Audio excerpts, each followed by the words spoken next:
All right, all right.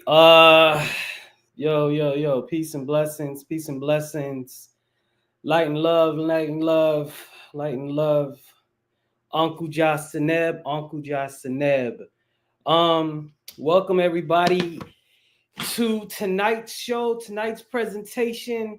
It's really gonna be nice. It's gonna be beautiful. It's gonna take some time before everything is gonna be set. I just got off the phone with Mr. Browder. He said our Saber Browder.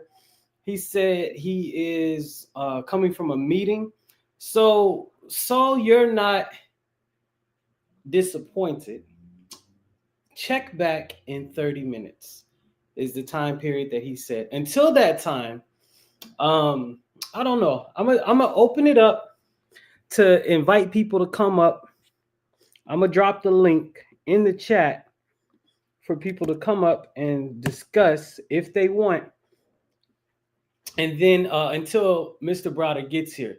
When Mr. Browder comes on, uh, I'll ask. Well, I'm gonna take everybody off if there's anybody up here while we're discussing this. While during our discussion, and then just have the conversation with Saber Browder, and then move on from there. But I guess a backstory is needed, necessary. And okay, so we were supposed to do this on Friday, and things just could not work out, uh, and it didn't end up happening. And so I really felt bad, to tell you the truth. I felt extremely horrible, because not only did, and then it was on my part. It was on my part. So not only did I not follow through with my commitment, which is something I value, um, but then I went out and I'm saying all this stuff. I'm telling people what's about to happen, and it doesn't occur. And so that, some people don't take that seriously, but I do. I take it very seriously. I try my best to be somebody that keeps his word as much as I can. Everybody slips up. We all got our flaws. We all have things that we need to improve on. But that's one thing that I definitely try, or I definitely put effort into making sure that I consistently do is keep my word, because that's my word is my bond. As a matter of fact, a mantra that I've said for years is my word is my bond. I took the Lord's, the so-called, I took Yahweh's, whatever. I took that prayer, and then I just made it a mantra that I would say to myself. My word is my bond. It comforts me. It prepares the table before me. All that, and I just put my word is my bond in the front. In order to make sure that I stay on that, and then to have not follow through, especially that, put me in a bind. But the one thing that's really great about Saber Browder is that he gave me a call, and we reset, and we reset it for today. And so that was awesome, and that was great, and that's where we're gonna go. So he's getting, ready and prepared, and I am right now. I'm staying true, instead of moving it off or waiting 30 minutes, so on and so forth. I'm beginning right now. Now I'm opening it up, but I've been working on a ton of different projects. If you've been following my channel, you see all these different things that I'm uploading. What I want to do is to showcase elements of Black history that should be known in a visual audio format, and I'm getting better with it. And then, if you all have been watching my stuff, giving me feedback, that would be nice on how I can make these presentations better. Because we are in an interesting time right now, and we all feel it. And in some of us, we're, questioning what type of country we're living in. We're watching actions occur in this country that we never thought we would see. Peace and blessings to everybody. Peace and blessings. So, but It's only surprising to those brothers and sisters that did not or do not recognize the place we are in. That think that fail to take into account the historical reality of the world. Basically, I mean, just look at the way people have acted, and then it actually, as a matter of fact, the last 16-20 years have been an aberration. All right, appreciate that. The last 16 to 20 years have been an aberration to the way that the United States predominantly functions. Like, what we are about to go through is what our ancestors went through. I'm in these conversations. I'm explaining right now. If you're tuning in, Mr. Saber Browder, we just got off the phone. He's coming from a meeting. We're gonna, and then giving him time.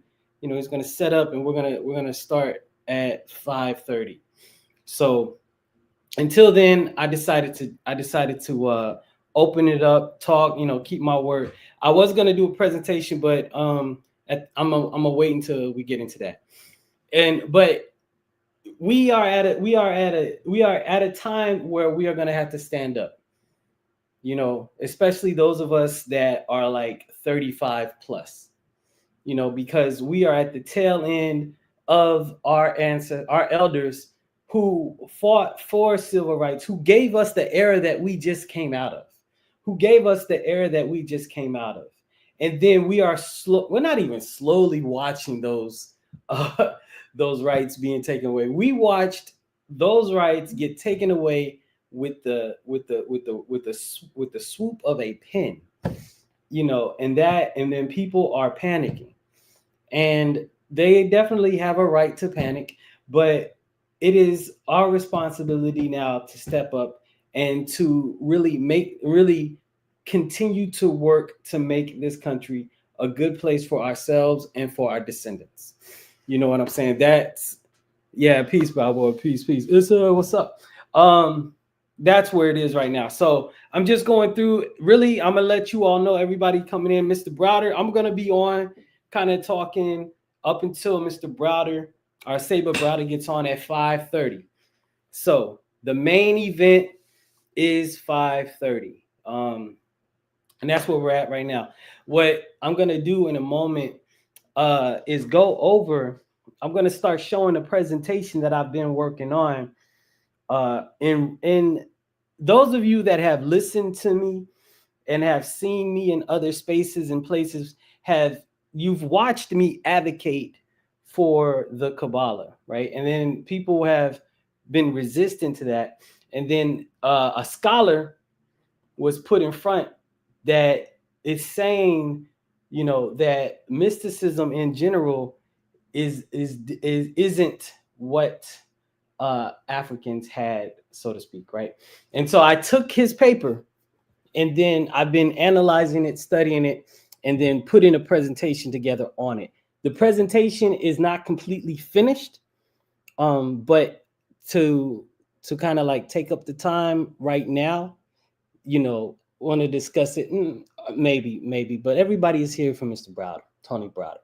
So we're going to talk about, Tony Browder for a moment. So first things first, right? This is the very first book you need to get from Mr. Browder, Nile Valley Contributions to Civilization. This is many of this was a book that was written 30, 40 years ago.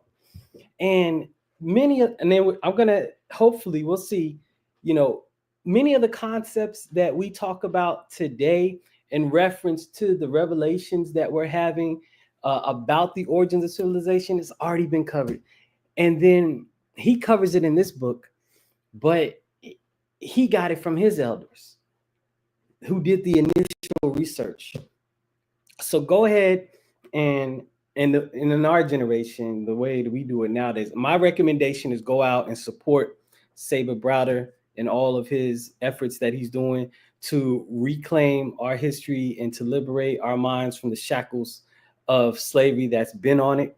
And then with social media and with everything that we are engaged in, with all the different conversations that we're witness to and that we engage in ourselves, we can see the depth of mental slavery that's been put on us. You understand? People that would rather make up history than acknowledge history. People that would rather deny their African origins and then attach themselves to a mythological history simply because they don't understand the intellectual warfare. Dr. Jacob Carruthers wrote the book Intellectual Warfare. They don't understand the intellectual warfare that they're under. They don't understand how their own thoughts have been weaponized against them for them to have these conversations that they are disconnected from the motherland, that they are not connected to the civilization that gave civilization to the world. And that's really sad. But Saber Browder is one of the warriors that was produced from those elders that's been in the mix, since the 1800s. Start, with Garrett Morgan, not Garrett Morgan, but I'm forgetting the brother's name that had the newspaper, the black newspaper, in the 1850s, that advocated for radical change. But we have been engaged in this conversation for liberation since stepping foot here, but there hasn't been a lot of us. And Saber Browder is one of those warriors that come in that line, and he's done amazing work. And it needs to definitely be acknowledged. And we as a community really need to embrace what he has done. So I don't want to talk too much about it, but I will let you know that all of us, we talk about the greatness of our past, right? We go back and we visit the motherland. We have to visit the motherland in our mind, or we do it physically, right? And then we get wild, we get amazed, all of this other stuff, which is great. You understand? People are taking people over to Egypt. People are taking people. Well, let's just talk about Egypt. And then they are explaining the connections between what's over there and then what's over here. How the back of the dollar bill and all of it, how when they created this civilization, they modeled it off of the older civilization. And Saber Browder goes into depth and into detail about how they did that in various different ways, right? But the one thing that he's done that nobody's done is he has excavated. I don't know any other person that has actually excavated a tomb. And he has taken hundreds of people from the diaspora to excavate a tomb or to excavate in ancient Egypt. Not only, and so that was such a powerful experience. No book that you'll ever read will give you that same experience and transform you as much as that would have. And so then he needs to be given his accolades now, and just understand the contribution that he's making, in order to liberate the minds of diasporic African people worldwide. You understand? And then place us in the correct spot in history. Not over exaggerating what we've done, not doing that, and then definitely not undercutting what we've done. All right. So with that being said, let me go ahead and do my presentation.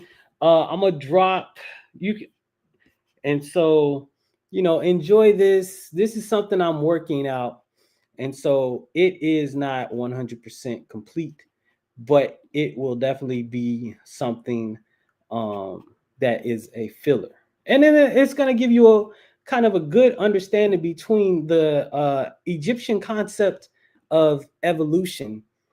Our evolution has a rolling out of the hidden essence, right, in the form of Kepra, the symbol of transformation, right? That's what the paper is predominantly about. And this is Sable Bonacci, so to speak. I took his paper and I kind of did a comparison and contrast between, or analyzed it. I was analyzing it trying to figure out what was up with it, you know. Um, so, but taking the concept of Kepra in reference to evolution, and then how did the Kemetic brothers and sisters view the world, and then its progression, and its constant progression, and then so on and so forth. It's a Kemetic worldview. All right, all right. Let me go ahead and do that. If you wanna come back a little bit later, I get it. Definitely know I appreciate everybody that's here. Sister Balboa, it's a queen. Saran, Lata, thank you for tuning in. Everybody else that's here, much love, much respect. I view you as family. And that's really, honestly, tell you the truth. That's really what kind of got me down the most when I made all these promises and put this thing out here, that I was thinking to myself, wow, I got everybody not hyped up. I'm not gonna say hyped up, but interested. I got you all interested in something that I promoted, something that I said was gonna happen, and then it did not happen. So that really, I got it. That really hit me differently, because if you deal with me, I think you should be able to trust me, because that's important. That's just an important thing to me. If I say I'm gonna do it, I say it once. You should understand it's gonna get done. And because if not, then that leads to a whole bunch of other things. If you can't trust what's coming out of a person's mouth, why are you dealing with them? You're probably just dealing with them because of entertainment value. You know what I'm saying? So that impacted me the most. So this is, I'm really, really glad this is happening. We'll see. Time is still timing. Life is still lifing. It ain't 5:30 yet. So good things. All right, let's see. Let me go ahead and start this off.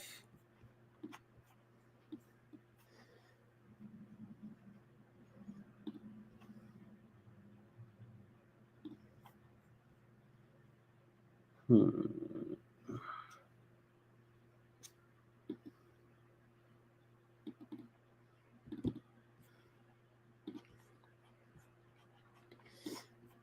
All right. So in the paper, right, the introduction to Kepra, right, the paper sets the stage with Kepra has the concept for understanding creation in ancient Egypt, right, ancient Kemet, right. And then Bonacci says that there's difference in Western religious and scientific models, and then there's a focus that he's put an emphasis and a focus on the emotional part, the energy aspect of creation in his paper, and he's saying, this is what he has his major disagreements with in reference to like the cultivation of the aku. We talked about what is an aku earlier, are the effective being, are a realized being, like in the Eastern spiritual metaphysical terms, it would be enlightened being, and so on and so forth. When everybody's running around saying, I am God, right? The problem he has with that statement is the discussion of I am God without the acknowledgement of the role that emotions and energy plays in living life, right? And kind of summing up what he's talking about here, right? So he's rejecting a creator, right, with this dualistic concept. But and in that, I don't know if I fully agree with this aspect of his analysis, because there is a dualism in Kemetic theology, right? Because Ra, the creator god, in one of the theologies, Ra, the creator god, is fighting off uh, Apep, and they're both born in one of the stories, at least in one of the stories at Edfu, at the temple of Edfu. Uh, when Ra is born, Apophis comes off of the umbilical cord, right? So Ra and Apophis are kind of like twins, or Apep. Ra and Apep are twin. Ra is fighting Apep. Apep is the concept and the principle of stagnation and dissolution, right? And Ra is the concept of creation and maintenance and sustaining creation. But Ra Apep is like universal concept of chaos and disorder, right? Manifest, right? And but then this this concept, this dual, almost this dualistic concept gets trickled down into Kemetic theological thought with the balance between, or the fight between Asar and Set. Set being the embodiment of chaos and disorder in the physical world. And so there is a dualism there, so to speak. But it's not an eternal dualism, right? Like in the Western conception of spirituality, there is like this eternal dualism concept that people have, and it's really weird trying to break through their limited understanding, because they don't really get that they give the power, the power that they give the devil makes the devil a god, and they don't really get that. You know what I'm saying? Like, and then when you start really pinning them down with different questions like, can the devil defeat God? Like, in truth, because the stories that they tell us, the stories that keep them going, is that there's going to be some sort of war in heaven. Does that even make sense? Does that make, I don't see, or it does make sense because millions of people follow. I don't see how that makes sense. How can things that were created by the thing that has the power of creation fight against the thing that created it? It doesn't make sense. So what is really going to happen? Is the devil going to take God's place? That it defies logic. Is there any point at which the devil is more powerful than God? Just think about it. No. Even in your own theological system, it doesn't make sense. You know what I'm saying? But people don't give it that type of thought, because it's just, I don't know, there's surface level thought that they have. They don't think deeply on the matter, on the subject, right? So anyway, that's this portion of it, right? And he's rejecting this dualistic concept. And then he primarily critiques the emotions, right? Because in the West and in different spiritual systems, they talk about they address the emotions as if it's lesser than. That's his takeaway from it. And in that, however, I think understanding the emotions has information systems, right? You feel attraction, right? You feel what we call love for somebody. That's telling you that you are attracted to them. That's just an information. Now, how do you act on that information, right? You feel anger. That's telling you that there is something that is disrupting your so-called equilibrium or balance or peace, right? But that's just information. It's just informing you. But if you allow, without your conscious control, if you allow yourself to always be guided by your emotions, then in the spiritual tradition, you're no better than an animal. You are literally called the animalistic brain, the animalistic being, right? They call it the egoic self. Control of emotions is always within any society's spiritual system, if it's a good system. And then at least an approach to understanding what role the emotions will play in your life. If you don't have, and so this is what is interesting about his argument. And I don't know. I mean, we got to really, we really got to engage a lot more to see what he means by this, because just like when I was talking with Mr. Atwell, Joseph Atwell, last week, there's depth to it. Last week's conversation, with most people look at Joseph Atwell's work and they don't give it the credit that it's due, but they will use the same arguments in their work when talking about, Joseph of Arimathea, right? In James Atwell's work, he discusses Joseph of Arimathea being not being a real place. And so that being a way that Josephus Bar or Joseph Bar Matthias, Joseph Bar Matthias allowed his name to get into the New Testament. It's a play on words, right? He was one of the first to write about that. And then you read all of these other mythicist arguments, and they're using that same logic. The logic and the rationale that he uses for the presentation of or the creation of the New Testament, other people use, right? But what I didn't know about his argument was his idea that there was a so-called little gospel. He didn't say it in that way, but that's what I'm saying. A proto-gospel written that was a mimicry of the campaigns of Vespasian and Titus, right? That's almost to me like a Q document. Me and the brother was going over that, but that's not explicitly, at least, you know, when I was reading his work, that's not explicitly stated, you know. And so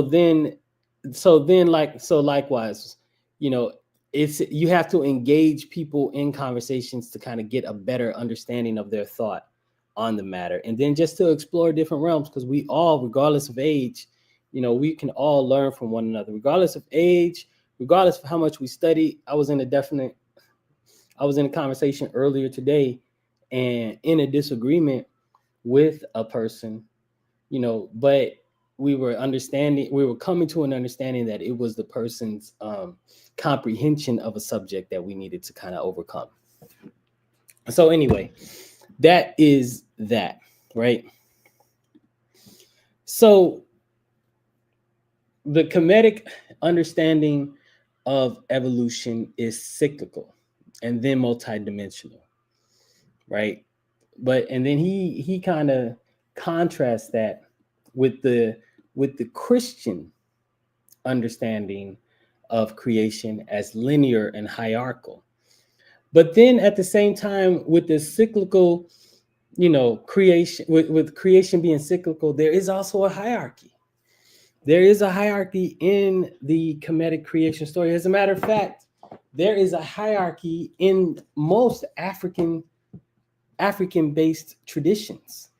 You understand? There is a hierarchy in most African-based traditions. Let me see something here.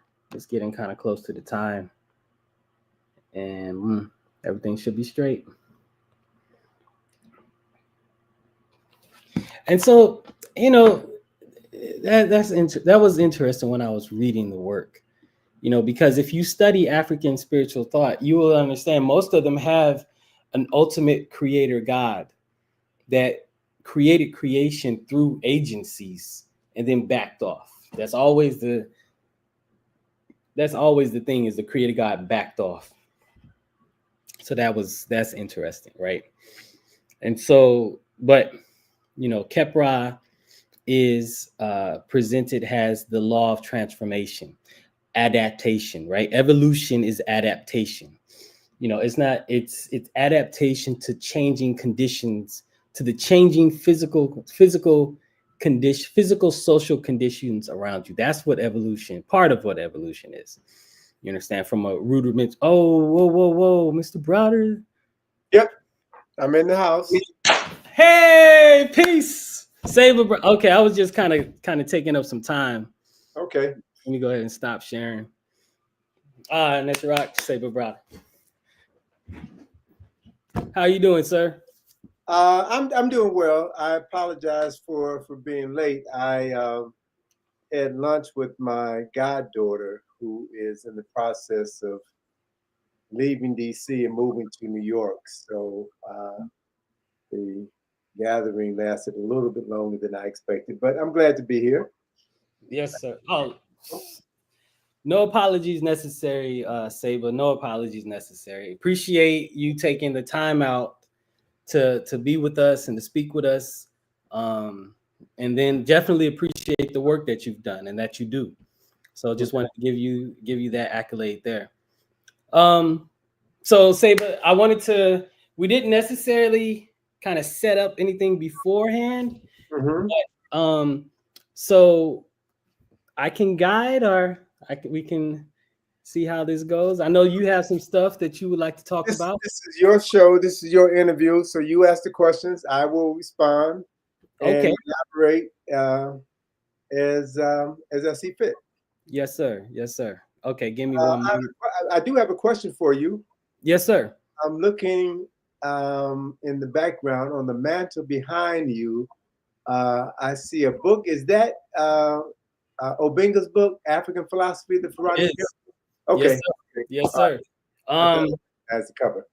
in the social media space, I find myself defending, African philosophy, African cultural traditions, right? And Hmm. so I've set my back. See, I've set my background up just like that. So yeah, yeah, yeah, I understand. Yes, yes, sir. sir. All right. Give me a moment. So, all right, I'm gonna put something up on the screen, and maybe you could just uh give us a little information about that. Okay. This is so let me give you a little history on this. It's yours, you know that.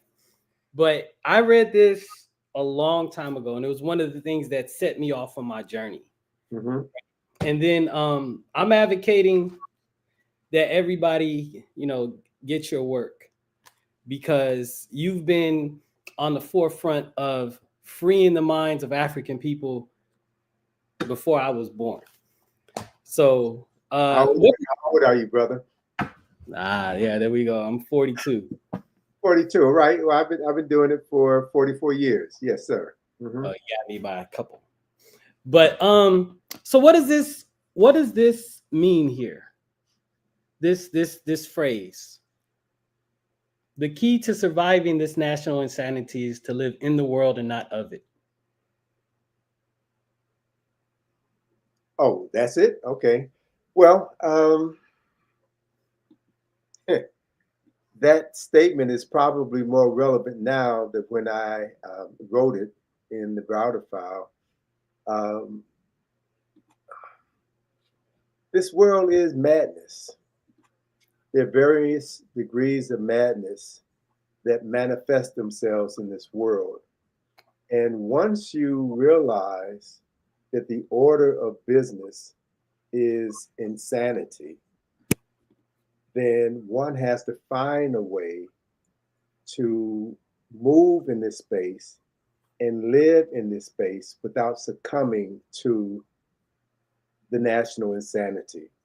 Um, I I'm an only child, so I grew up being comfortable being by myself and doing things by myself, and because of that, I always considered myself abnormal in the literal sense of the word. If the normal person in this society is insane, engages in activities which are detrimental to their well being, if the normal person of African descent in this society is comfortable being a Negro or eating swine or engaging in activities that are self destructive, then why would I want to be normal? So I've Hmm. always taken an interest in doing things outside of the norm, not following the herd. And I found that to be a wonderful space for me to live in and move through because it prevents me from being impacted by those elements in society that will drive one insane or cause a person to become comfortable living and functioning with degrees of insanity or dysfunction in their lives. That's not for me. So, Understood. mhm. Um, Before we get further, so the current environment that we're in, that's dynamically shifting so fast. How would you say that, or how would you describe this environment? Is this a shock to you, that what's going on with this person in the upper office here, and then all of this that's going on so quickly. Is this a shock, or do you have another take on it? No, it's not a shock to me. And the person running this administration, whose name I will never speak, I refer to him as 92. Mm-hmm. 92 because he was the 45th and is now the 47th president of the United States. So he is 92. Um, I, and believe it or not, brother, I've lived through all of this. I was born in Chicago 73 years ago. So I'm quite familiar with the insanity that passes for normalcy. And I realized a couple of months ago that I actually wrote a manual on how to deal with this insanity back in 1996 when I wrote my third book entitled From the Browder File, Volume 2, Survival Strategies for Africans in America. And as I have been rereading that book, I realized that it is a prescription for how one can navigate the insanity that is going to increase over the course of the next 4 years.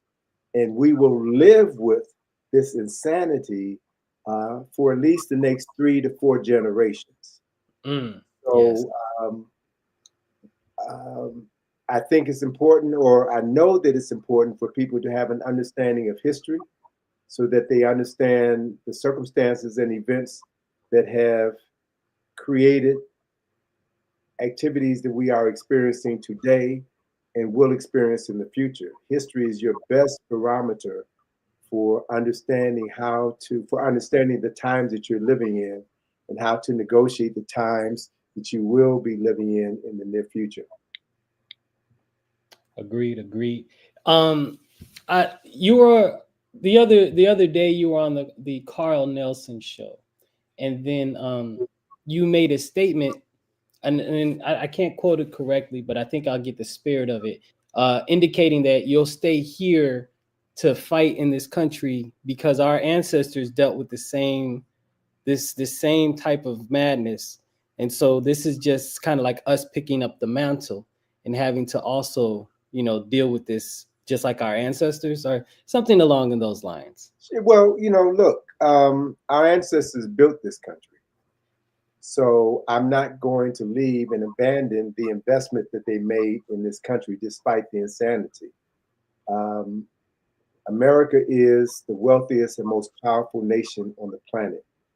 And one of the things that I've learned through my experiences of growing up in Chicago and the 52 years that I've lived here in the Washington area is I've learned how to function in an insane environment. I've learned to maintain my sanity and achieve a modicum of success and independence. Mhm. So um, I'm not ready to give up this country, although I love to travel and I have looked at the possibility of moving to other countries if things really got bad. And I'm still, well, the interesting thing is, in considering the options of moving to other countries, some of the countries that I thought would be safe and secure are no longer safe and secure. Mm. Um, so, in that regard, I know America. I understand the mentality of Americans, black, white, rich, poor. Uh, this is my terrain. So I have an obligation and a responsibility to make the best of what I can here so that I can live a better quality of life if I go someplace else. I also know that the majority of the people that I know, the majority of my family members will never leave this country. So Yeah. whatever I can do to provide them with a black print or a path forward to living a better quality of life in this country, I feel compelled to do. So all of my writings have been written to address our current and future needs. And as I stated previously, survival strategies for Africans in America was my playbook, if you will, on how to negotiate uh, surviving and ultimately thriving in this country. Despite all of its setbacks, this is still one of the best places in the world to live. And we know that because there are hundreds of thousands of people who are risking their lives to get here. And many of those people have never been here before. They don't speak the language and they have no resources, but they know that life in America is better than life in their own country. And that's true. Uh, what we have to do, particularly with this current administration in office, we've got to fight harder than we've ever fought in our lives in order to hold on to the gains that we made and that our parents and grandparents have made. We shouldn't be willing to give that up. And I also have come to understand, as a result of my travels to Africa, specifically my travels to Kemet, I've come to understand that we are Africans living in the United States of America. We are exactly where we are supposed to be, and that there are things that we can do here that will set the balance of this country right. It will set Mm, the balance of this world right. We just need to understand who we are and commit ourselves to fulfilling certain responsibilities, correcting our behavior, and we will find that the forces that have guided and protected our ancestors for thousands of generations will be available to us so that we can do the things that we have been allowed to live in this country. There are things, the Creator put us here for a reason. The ancestors have allowed us to thrive and survive all the hardships that this nation has to subject any person of color to. And for those of us that still have our minds intact, who still have access to some resources, there are things that we should be doing with our minds. There are things that we should be doing with our resources. And if we don't do those things now, when the time is needed, then there's something wrong with us. And we would have given up our responsibilities as men, women, fathers, mothers, um, descendants of African people. We will have um, turned our backs on knowledge and experiences that we've been blessed to acquire here. Um, and we have an obligation and an opportunity to use our skills to make the world better. And I think it's time for us to put up or shut up. agreed, agreed. So mobilize and be action oriented instead of observe and be passive. Instead of being a passive observer, be an active mobilizer. Is kind of what I'm taking from what you're discussing. You know, Absolutely. all right. So okay, I'm gonna show a few pictures, and then the first pictures, one of the first images that set me on my journey. So just can you describe its importance and what does it mean? And then it's only a few. And then before we get into your one of your greatest contributions, before we get into that, I just like brothers and sisters to know how much you've done for our people over the course of time. Like, Saber Browder is one of our greats. So let me that's what so okay.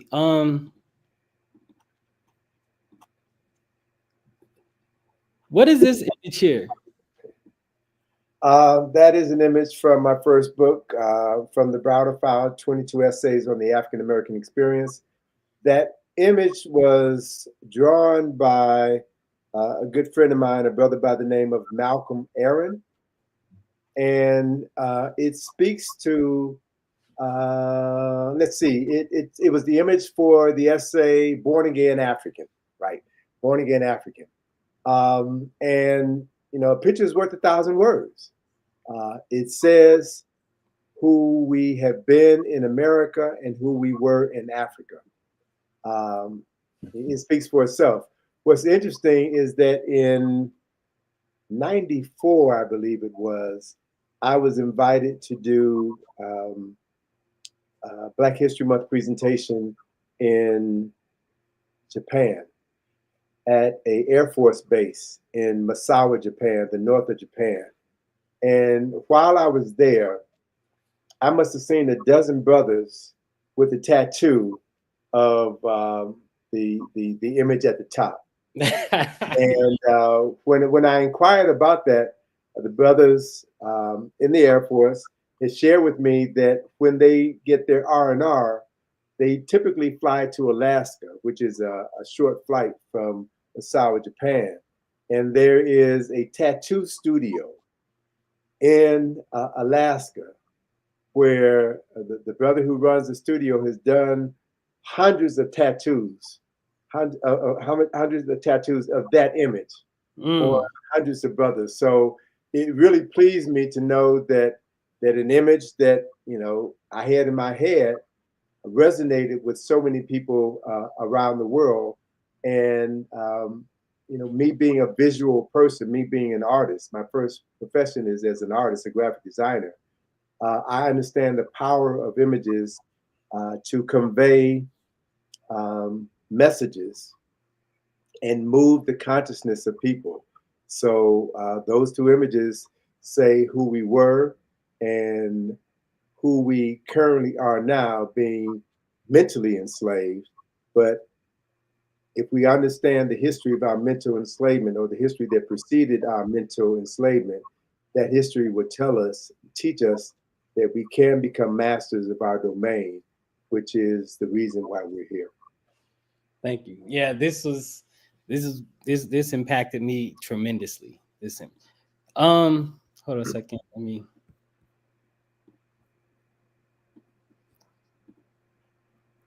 What's the meaning of this? Is this Well, Christian? pardon me? This isn't Christian, is it? Brother, I love it when people ask me questions that they already know the answer to. Yeah, it's a new Christianity. It's a person who acknowledges that there was no Jesus the Christ, but the anointed person is you.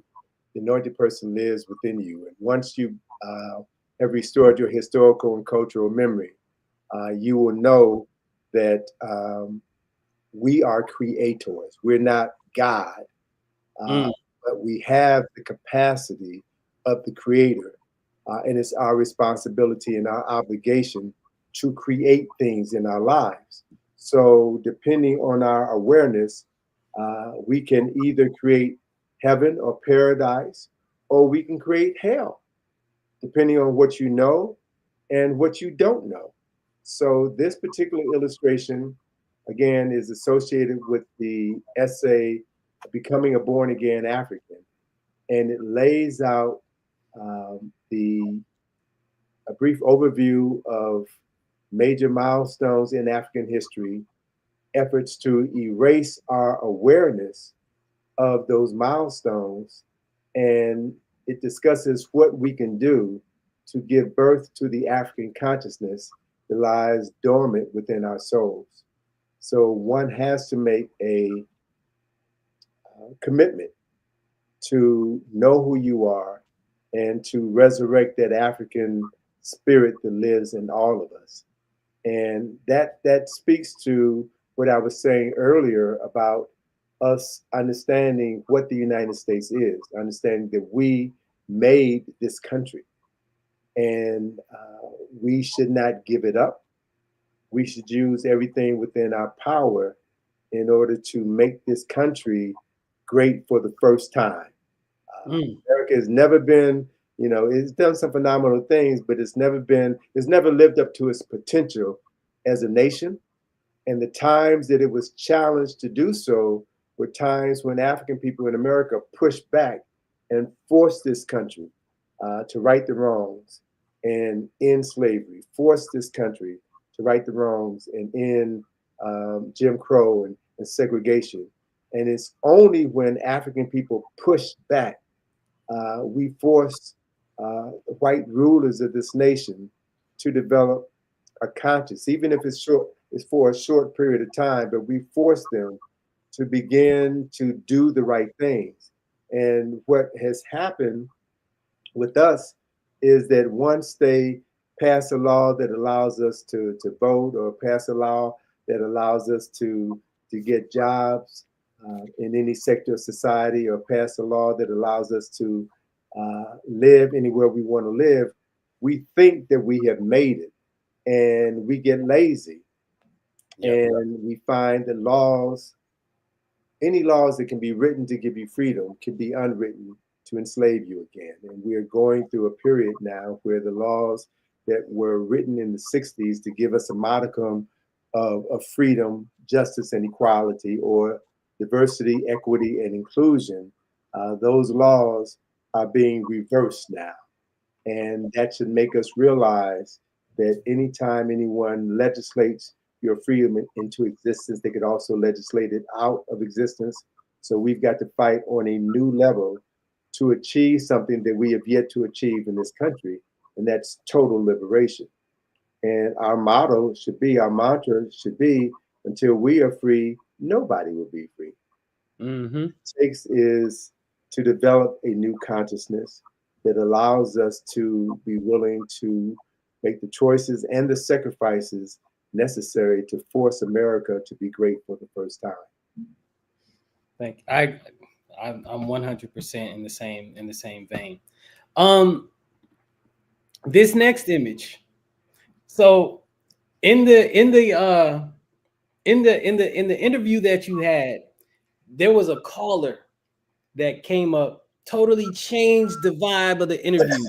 Right now, I'm very used to dealing with these type of people because that's what social media is full of, you know. But that that wasn't that wasn't the spirit of the interview, so it was passed on. But then you have been doing this type of work for so long, and I've had the discussion with some good friends of mine that we are going to have to continuously present the information that reveals the origins of this doctrine our whole lives, That's because it will they it constantly produces new people, and new people that we're going to have to engage these conversations in. So I want to set the stage for that conversation.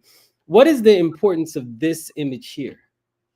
that is a page from my second book, Nile Valley Contributions to Civilization.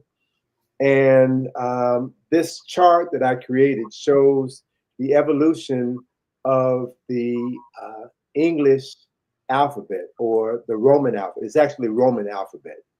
And it shows you that every single character in the alphabet that we currently use originated in the Nile Valley as late as 3200 BC.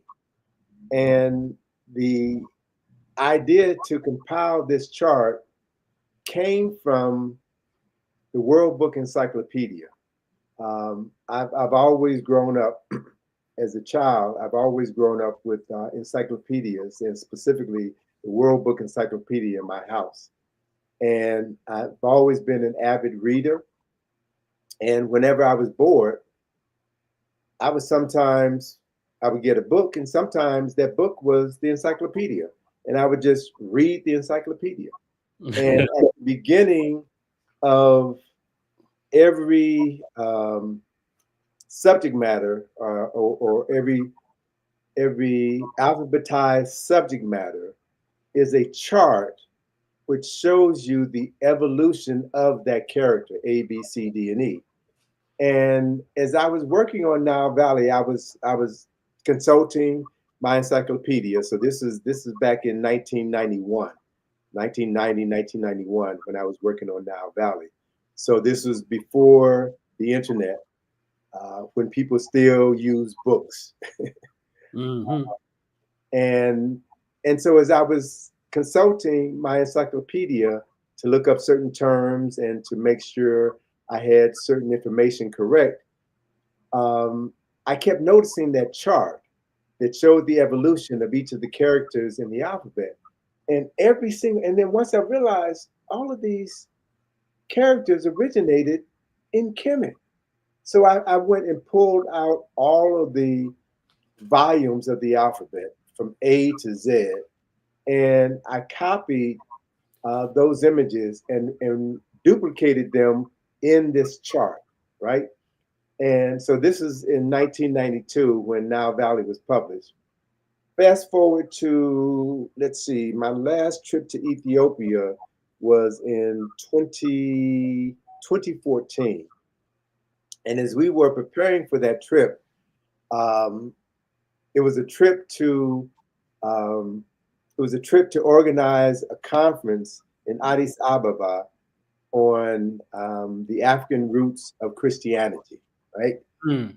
And there was a Ethiopian professor from Harvard who was one of the consultants for this trip. And we had several planning meetings up in New York. And at one of those planning meetings, this Harvard trained historian was telling us about his new book, in which he was able to show the evolution of certain characters in the English alphabet having derived from the Kemetic alphabet. So he was proudly, this PhD in history was proudly showing this book, which he had just published in 2014. And I happened to pull out a copy of Nile Valley Contributions, which was published almost 20 years earlier, and turned to that page and slid it and gave it to him. He looked down at it and closed my book and slid it back to me. But I mean, it just shows you how cutting edge your research is. Yeah. Number one, and then also this conversation needs to continuously be had over. It should be taught as a Yeah. lesson. It should be taught in the households first. It should be Mhm. discussed on a weekly basis in every household. It should be discussed in institutions, churches, fraternities, sororities, and educational institutions. It has to be taught, and we have to teach it because if we leave it to others, um, misinformation will continue to rule the day.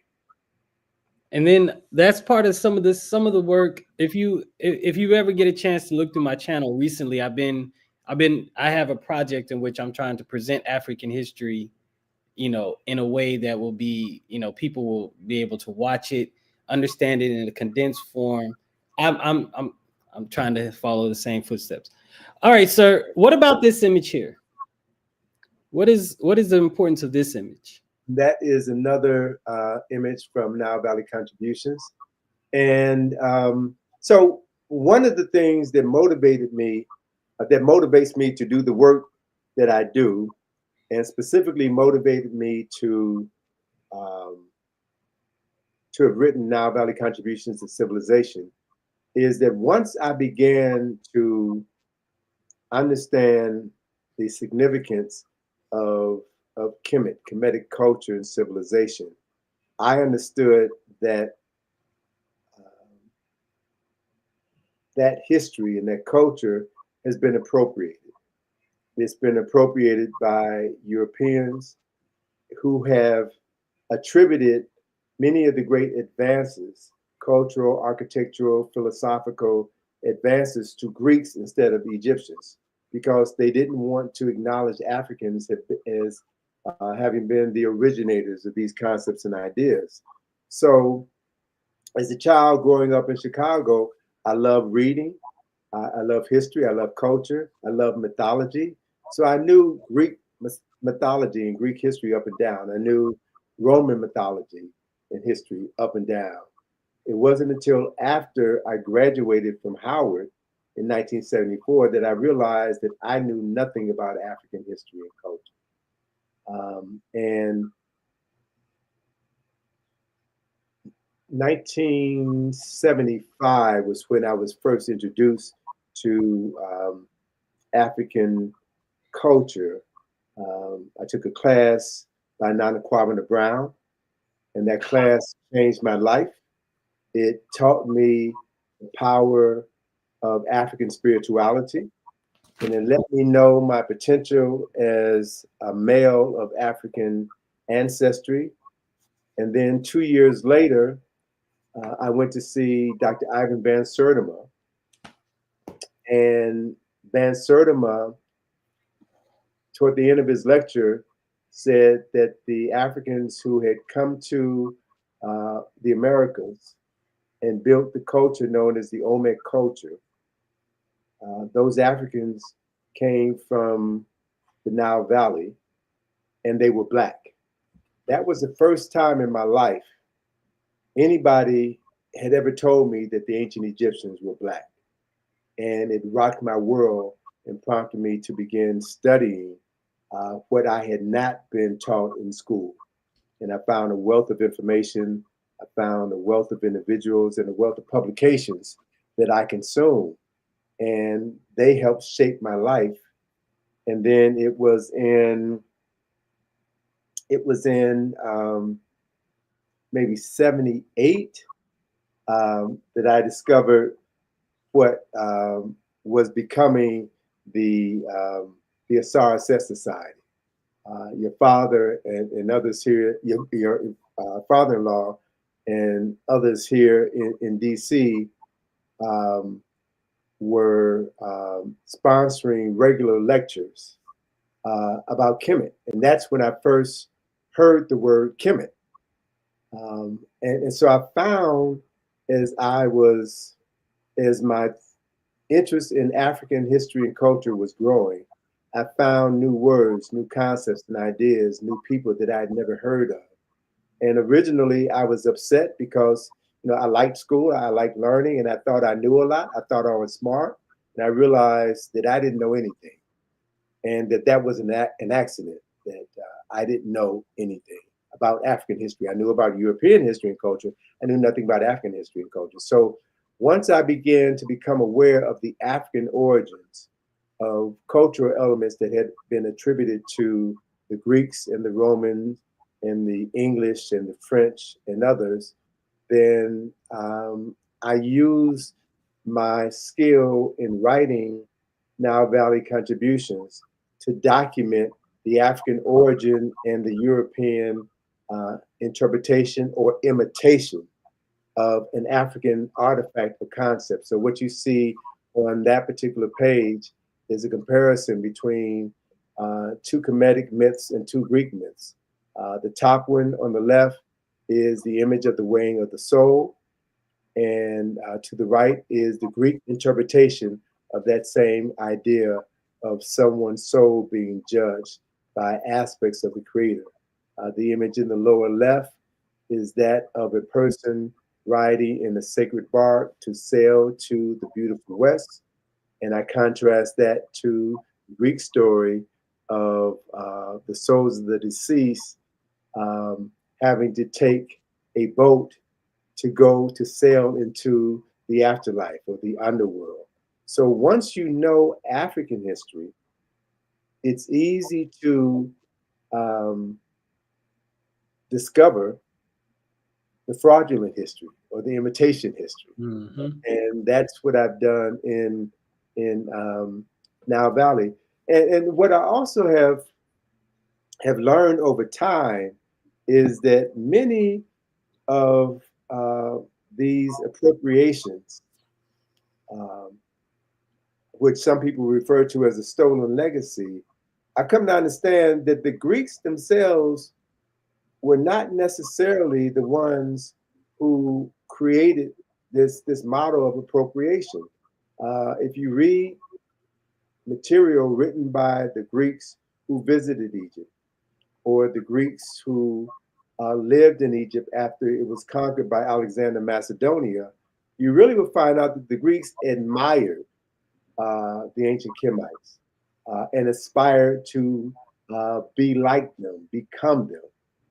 But after this idea of racism and white supremacy became a dominant and cruel and evil force in the world, then European scholars, principally in um, the 16th and 17th century, they decided that they needed to create a white world and hold that as the model of human achievement.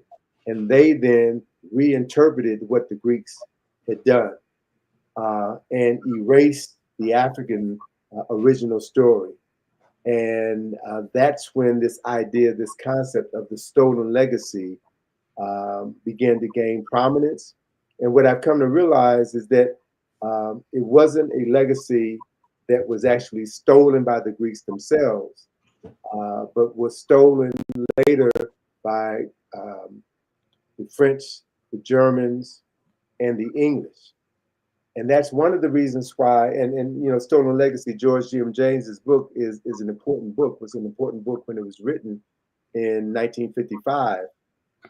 Um, but that's one of the reasons why I so love Teofilo Obenga's book, African Philosophy, the Pharaonic Period, because I view that book as a modern version, a modern retelling of Stolen Legacy. So what Mm. Professor Obenga has very skillfully done is take the ideas and the concepts in Stolen Legacy and expand them in such a way where he was able to take the original Kemetic text, do a translation and a transliteration of that text, and then show its European, its Greek, its Roman, its British counterpart. So he really exposed the stolen legacy without calling it a stolen legacy. And he did it in such a thorough way that after reading that book, it would be impossible to attribute science and philosophy and mathematics and medicine, if you will, to the Greeks because Professor Obenga, showed us the original documents. And once you have seen the original documents, then it should be very clear who was the father of philosophy, who were the mothers of mathematics and Mm. medicine. And that's the lesson that needs to be taught to everybody, principally the people of African ancestry, but everybody needs to know this lesson because the entire world has been brainwashed. Wow, I really love what you just did there, which is give honor and respect to both the male and the female in your discussion. Because from Dr. Ovati Shaka, uh, you know, the African Mother Principle of Male Female Equality really discusses and puts emphasis on the African conception of honoring fit male and female leadership as long as you are just and fit to be a leader. So that our my listeners definitely needed to hear that. So what about this image? This is a big story, I think, right? Yeah, it's a big story that I'm finally telling um, in a grander form. This book was revised and republished in September of last year. It's the revision of a book that I originally published in 2011.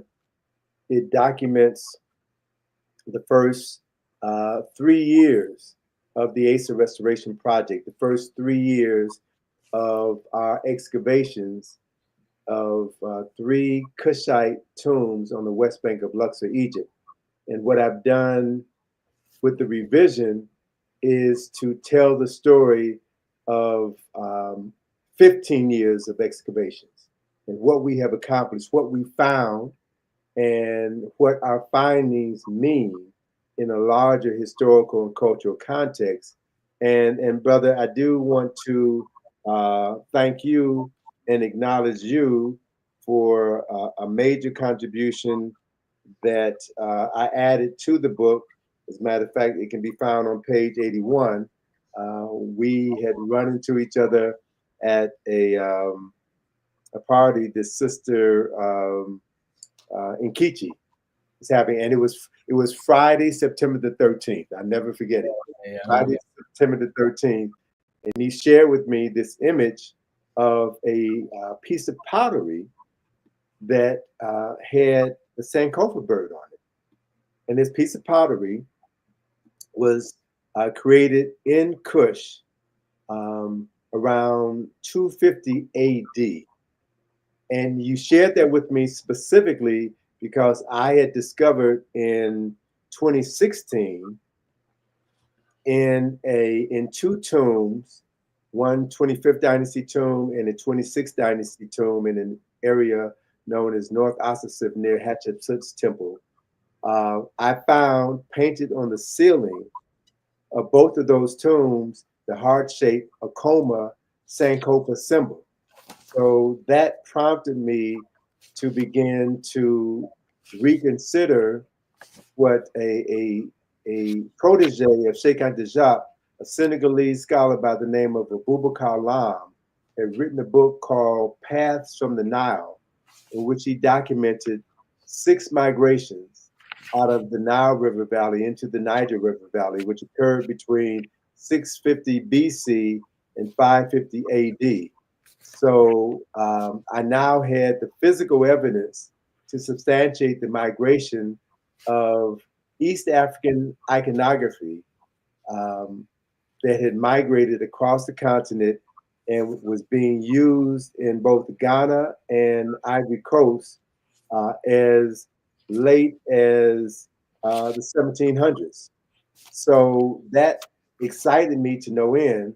And when you shared with me the that image of the Sankofa, a bird in the Sankofa pose, it forced me to stop the presses because my book was at the printer, and I had them stop the printing so that I could add that image in my publication. So I will always be indebted to you uh, for exposing that image to me. And to be honest with you, brother, that's why we're doing this interview right now. I owe you a debt.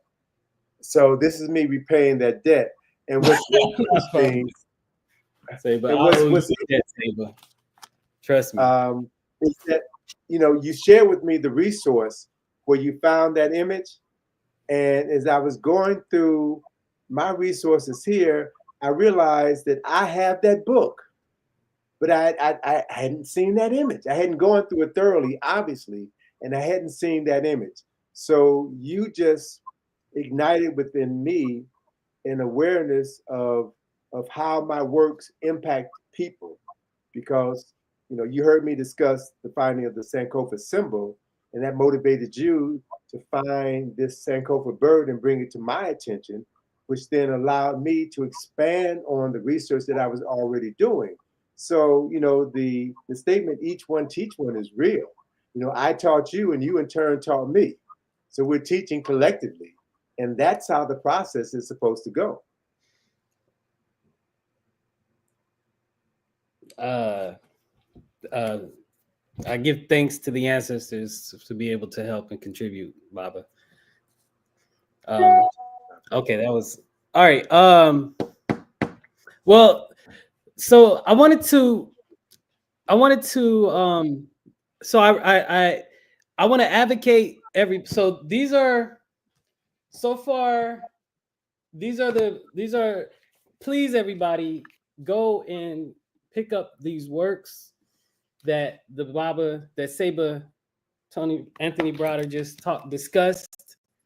They're foundational, fundamental. Many of the discussions that we have today on social media, these were when you read these works, you see that these were the same discussions that Saba was engaged in 30, 40 years ago. So we don't have to recreate the wheel. We can just move the wheel forward. Saba, can you discuss with us? So you passed over it, kind of, but your excavation of Karakamun. I don't want to go too far into it. I've already read, but I want people to really get the book and see the importance of this to African history. Can you discuss in your book you talk about the importance of family? Somehow it seemed like this was a family affair. What does that mean? What did that mean? It was a family affair. Well, when we think about the 25th dynasty, we're talking about a period in the history of Kemet where Kemet had fallen on hard times. Um, she had been invaded by foreigners who had set up vassal chiefs, if you will, who ruled over different portions of the land. And it was Africans in Kush, the land south of Kemet, the land south of Egypt, modern day Sudan, who said, who saw the confusion, the instability in Kemet, and said that they must go in and restore their ancestral homeland. So it was Kashta who led the first invasion of Kemet, and I'm using invasion in the generic sense of the word, but actually he was coming in to restore his ancestral homeland. And he had his troops had come into Upper Kemet, which is in the south. They go into Waset, the city now known as Luxor and Karnak, and had his soldiers bathe themselves in the waters of the sacred lake at Ipet Karnak Temple, so that Amen would bless them in their sacred battle to reclaim the territory of Amen. Um, so Kashta led the first invasion, and unfortunately, they were not successful. He died, but Kashta's son, Pianke, um, picked up the mantle, continued his father's work, brought his troops into Waset, had them follow his father's example. They bathed in the waters of the sacred lake at Ipet, and they were victorious in driving out the invaders and restoring Ma'at to Kemet. Pianke then, after having completed his father's work, unfinished work, then returned to Kush. And not too long after his return, invaders came back in from the north. Kashta died, and his brother Shabaka then picked up the mantle and continued his brother's work and his father's work. He marshaled an army, brought them into Kemet, conquered Kemet, drove out all of the foreigners, the invaders, and the collaborators, because some of the collaborators who supported the foreign rulers and um, turned their backs on their ancestors, they had to be destroyed as well. So he brought order, brought Ma'at back to Kemet. And then rather than making the same mistake that his brother Pianke made, and that was to leave and go back home, Shabaka decided he was staying. Hmm. So he stayed in Lower Kemet, which was um, the Menepher, the city of Menepher, which we now know by the Greek name Memphis, was where Inep Hedge, the White House, the palace of the king, was there. So he decided to restore that, and that he would rule the country from there. And after he died, his um, his brother Shibiku ruled. After his death, um, Taharka ruled, and after Taharka's death, Tenuta ruled. So it was five different Cushite rulers who executed what John Henry Clark refers to as Africa's last great walk in the sun, uh, which the period of time that is now referred to as the 25th dynasty. The 25th dynasty is also mistakenly referred to as the Negro dynasty. Calling it the Negro dynasty implies that that's the only time so-called Negroes or African people ruled Kemet, when in fact we know that all of the major golden ages were initiated and ruled by indigenous African people from the South. So I saw that the 25th dynasty, well, all of the major dynasties in Kemet were family affairs. The 25th dynasty was one of the most important family of rulers in Kemet and Kush. And what's interesting, brother. Um, I've been traveling to Kemet for over 30 years, uh, and hadn't really paid much attention to the 25th dynasty. The history of Kemet is so vast and so deep. Like most people, I was focusing on the third or fourth dynasty of Imhotep and Khufu, or the 18th and 19th dynasty, Mm. Imhotep III and Queen T and Akhenaten and Ramesses the second and third. I didn't know.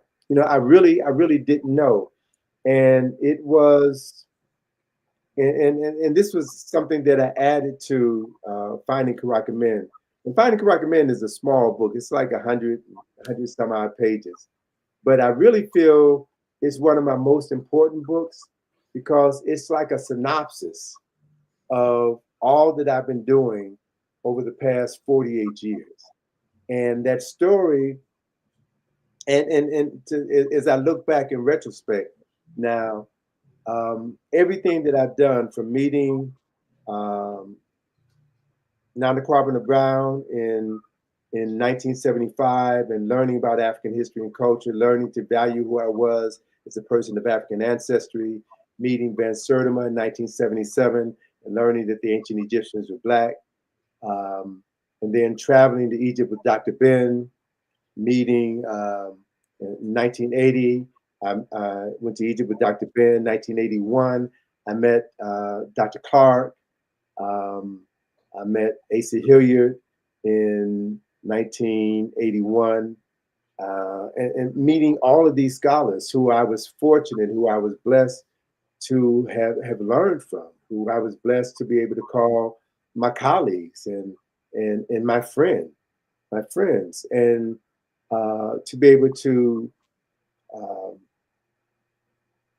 learn from them, and then to be in a position to actually be involved in funding an archaeological excavation and then participate in an archaeological excavation for 15 years. Mm. That was important. So as I'm in a period of my life where I'm reflecting on my life, and I'm now putting the different pages or experiences in my life into a larger context, and I see how something that I may have seen, I may have thought was a an accident or happenstance. I now realize that it was a link in a chain.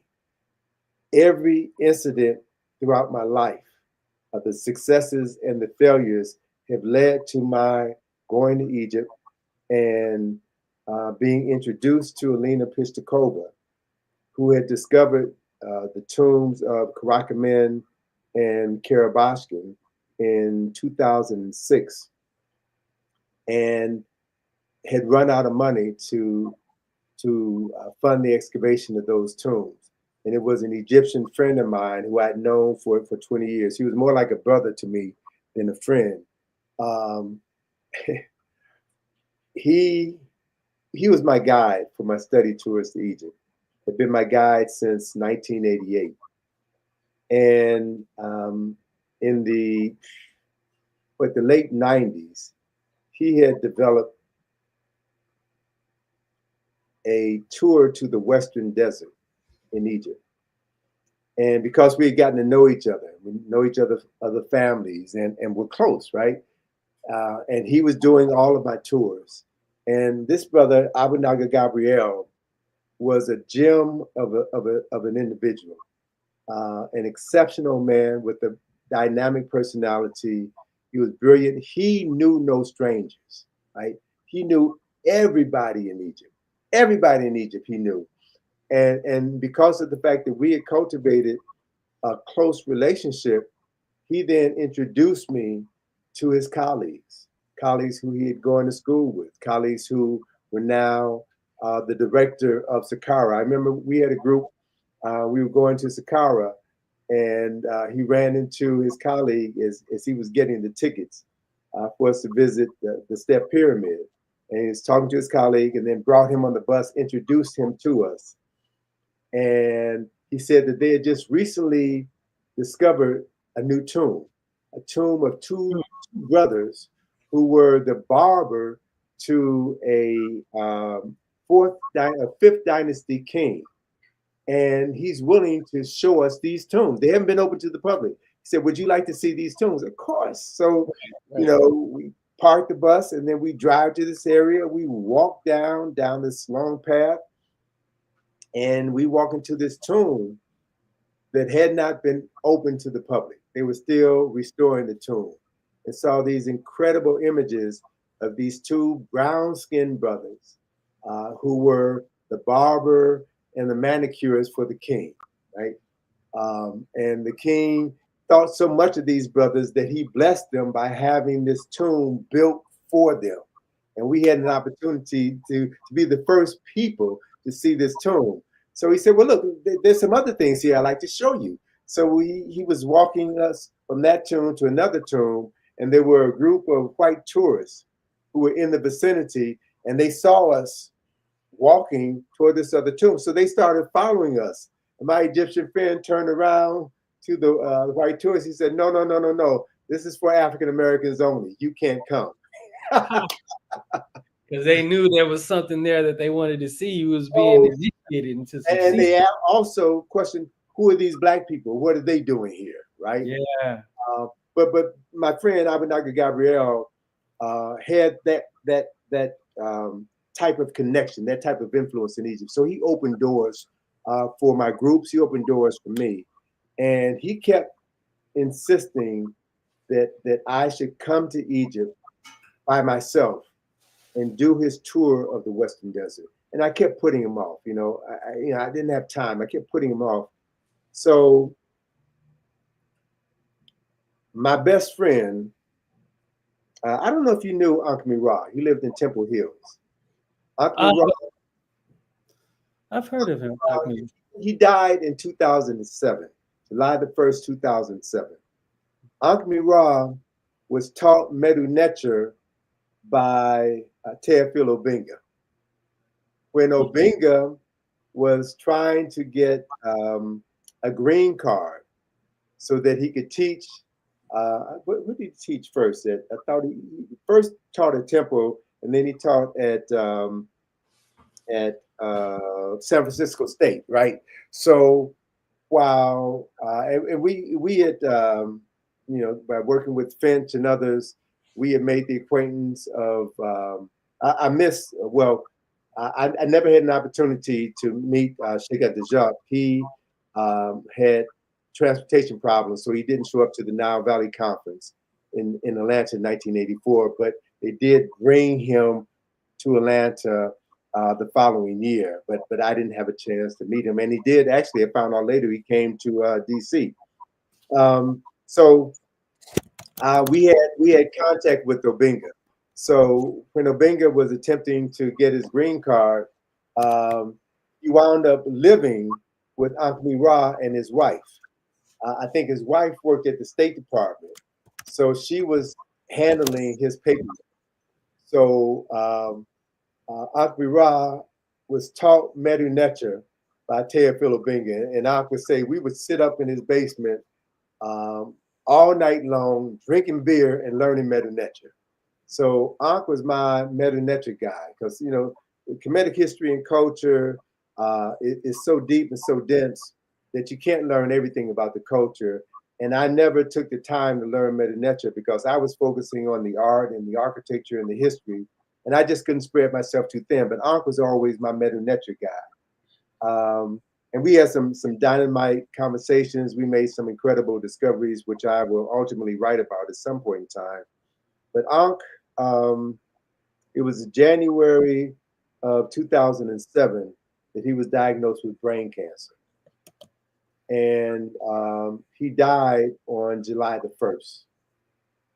So I organized his funeral. We had a memorial service at the Thurgood Marshall Center, and I was grieving, the death of my friend, and I was trying to find out. I was trying to figure out how to process his loss, and so I wanted to take his remains to Egypt Mm. for the study tour that I was going to do in late July, early August. And so I went over to his family's house to meet with his wife and son. He had four sons. I went over to their house with the express purpose of asking them if I could take some of his cremains to Egypt with me. And I sat in their kitchen, and his son said, Brother Browder, I was talking with my mom, and we know how you and my dad always traveled to Egypt together. We had done study tours to Egypt together, and we wanted to know if you would be willing to take some of Dad's remains to Egypt. I just cracked up. I said, look, I had planned to ask you the same thing, and I brought a container. So what I wound up doing, and this is the first time I've talked about this publicly, and I'm ready to talk about it publicly because things have shifted, things have evolved. And so what I did was to take my brother's remains and put them into 14 different vials. Mm. And I deposited his vials in 14 different locations throughout Egypt, from Memphis and the Step Pyramid to Abu Simbel, Mm. 14 different locations. And so every time our group went to a site, I would break away from the group and I would find a secluded spot, and I would do prayers, I would do a libation, and I would deposit my brother's remains. So if you can imagine, I did that 14 times in that trip. Mm. And that was the most difficult trip in my life, right? And after that trip was over, I then joined ASCAC for the conference that they were having in Aswan. Mm-hmm. And we're in Aswan. Asa Hilliard did the opening keynote address for that conference. And as Asa came into the ballroom to do the address, I could see that Asa didn't look well. And as he gave the presentation, he was kind of slow and pausing a lot, and he was maybe functioning at 70%. But Ace at 70% is better than the average person at 200%. He gave an incredible lecture, one of the best lectures I ever heard him give. And he talked about Sahu Sepedit, and the drinking gourd was the theme of his lecture. And during that lecture, he talked about three concepts that I had never heard him talk about before. He used terminology that I had never heard before that just had me, hanging on his every word. He talked about Sahu and Sepedit, which we now know as the constellations Orion and Sirius. And he referenced Nabtaplaya. My first time now hearing these terms and these concepts. So I was hanging on his every word. And that was on August the 7th, 2007.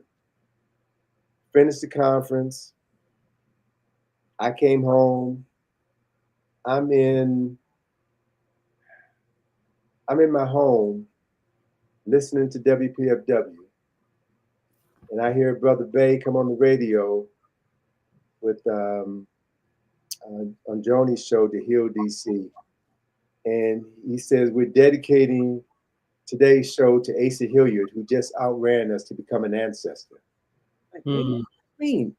Asa's an ancestor? No, I just saw Asa last week in Wow. Egypt. I knew he wasn't doing well, So I picked up the phone. I made a call to Atlanta where Asa lived.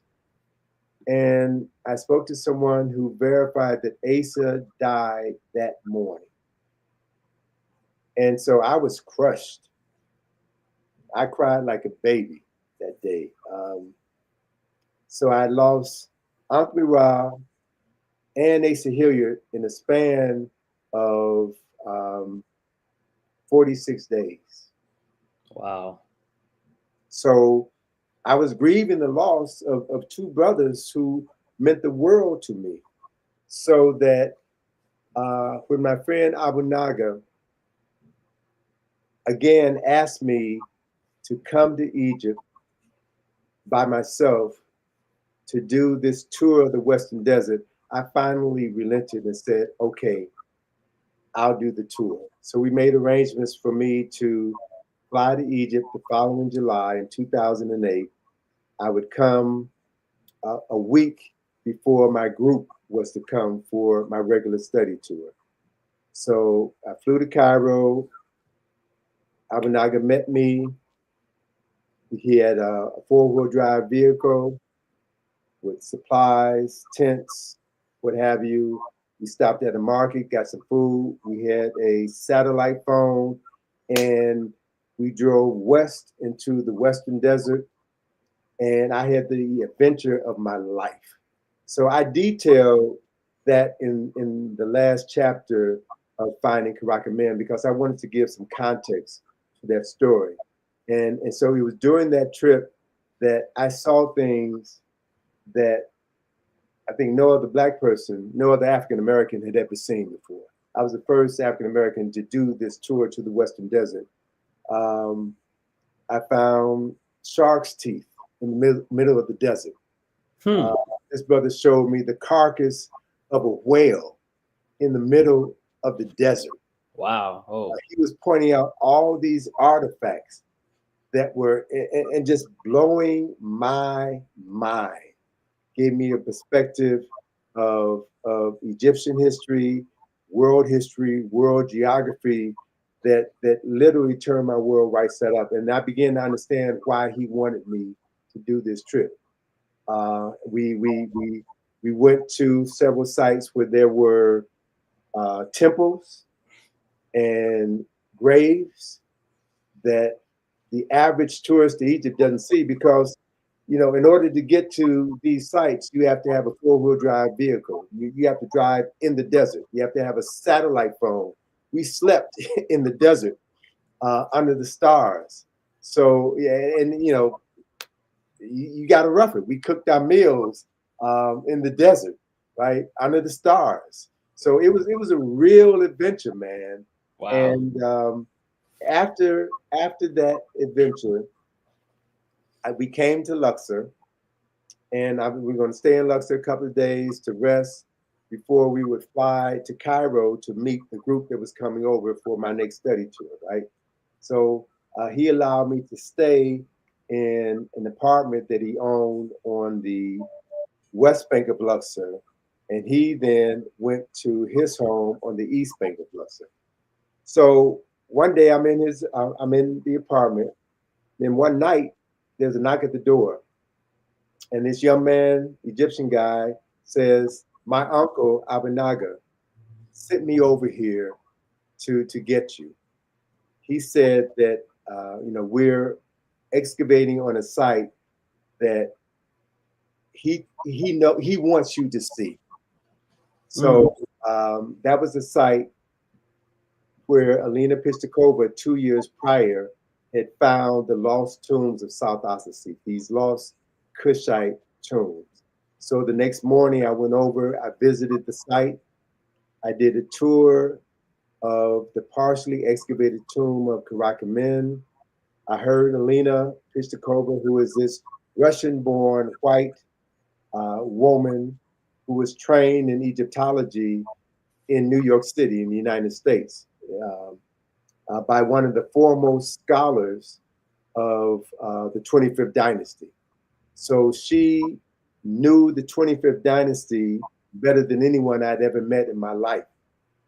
And as she was working restoring tombs in North Asasif, she spent her spare time looking for these lost Kushite tombs and Okay. found them in 2006. And when she found these tombs, she asked her employer if they would fund the excavation of these tombs. And they told her that, you know, this is Black Egypt. This is Negro history. This is not important to you. This doesn't matter. But she says, no, no, no. This is a part of Egyptian history. This is important. And they said, no, no, no, no, no. Don't bother with this. This isn't important. And this white woman, to her credit, understood the value of her discovery, and she quit her job and used her own money. She used her pension to fund the excavation of the tomb. And Hmm. when she exhausted her pension, she used her credit cards until she maxed out her credit cards, um, paying for the excavation of these tombs. And she worked during the summer, which nobody does in Egypt because it's too hot. The average temperature in Luxor in the desert during the summer months is 110, 112 degrees. But she was doing the work, right? So I was introduced to her. She gave me a tour and she told me her story. And she said that she was going to have to end this excavation because she had run out of money. And so I'm there in the tomb and I'm looking at what she had partially excavated. I'm learning. I learned more about the 25th dynasty in the 2 hours that I spent with her than I had ever known before.